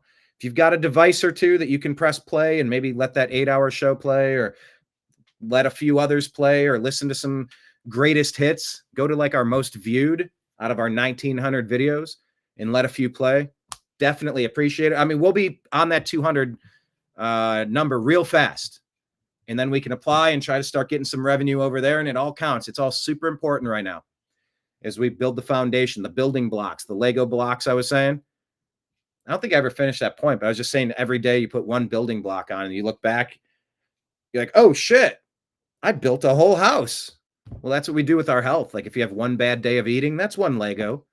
Another bad day, another bad day, another. And it's like you've built a whole house and you've turned yourself into a house.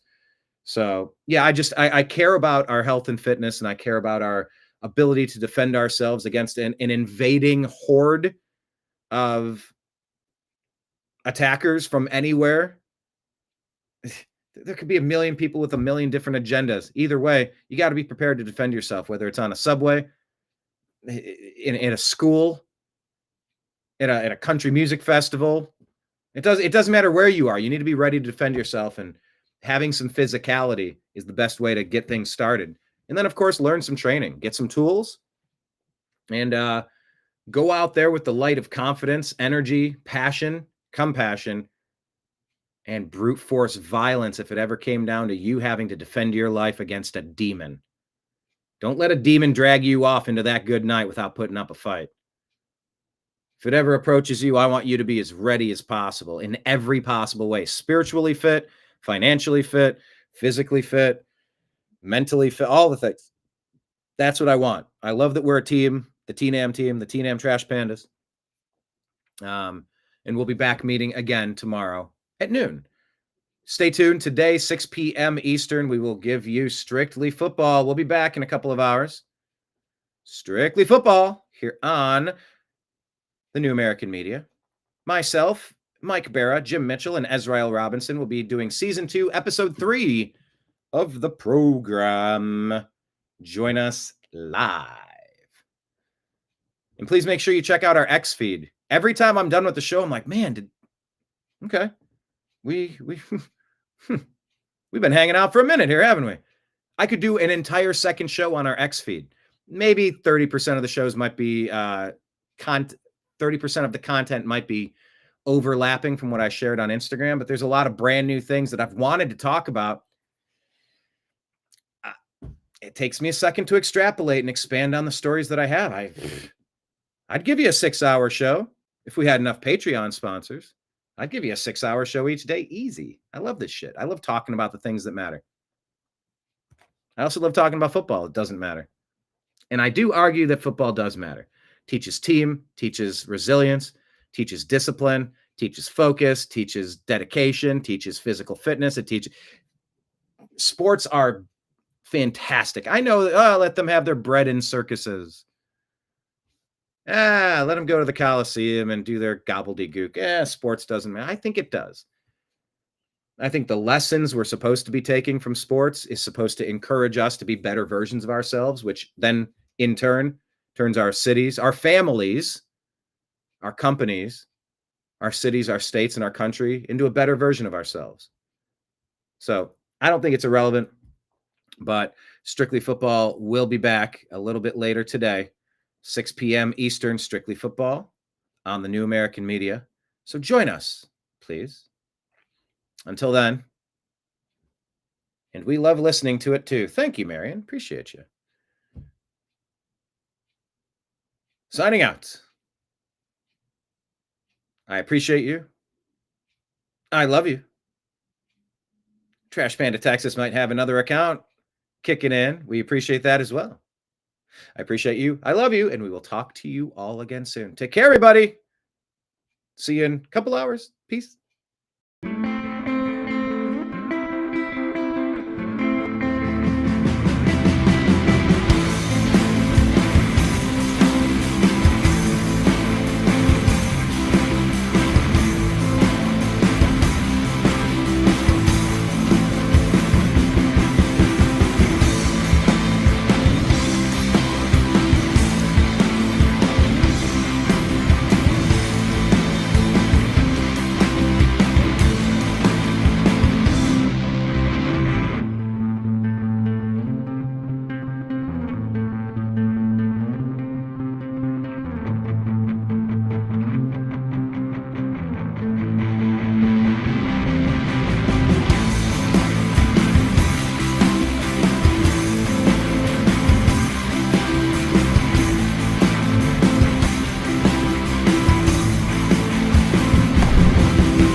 Your guide to the truth.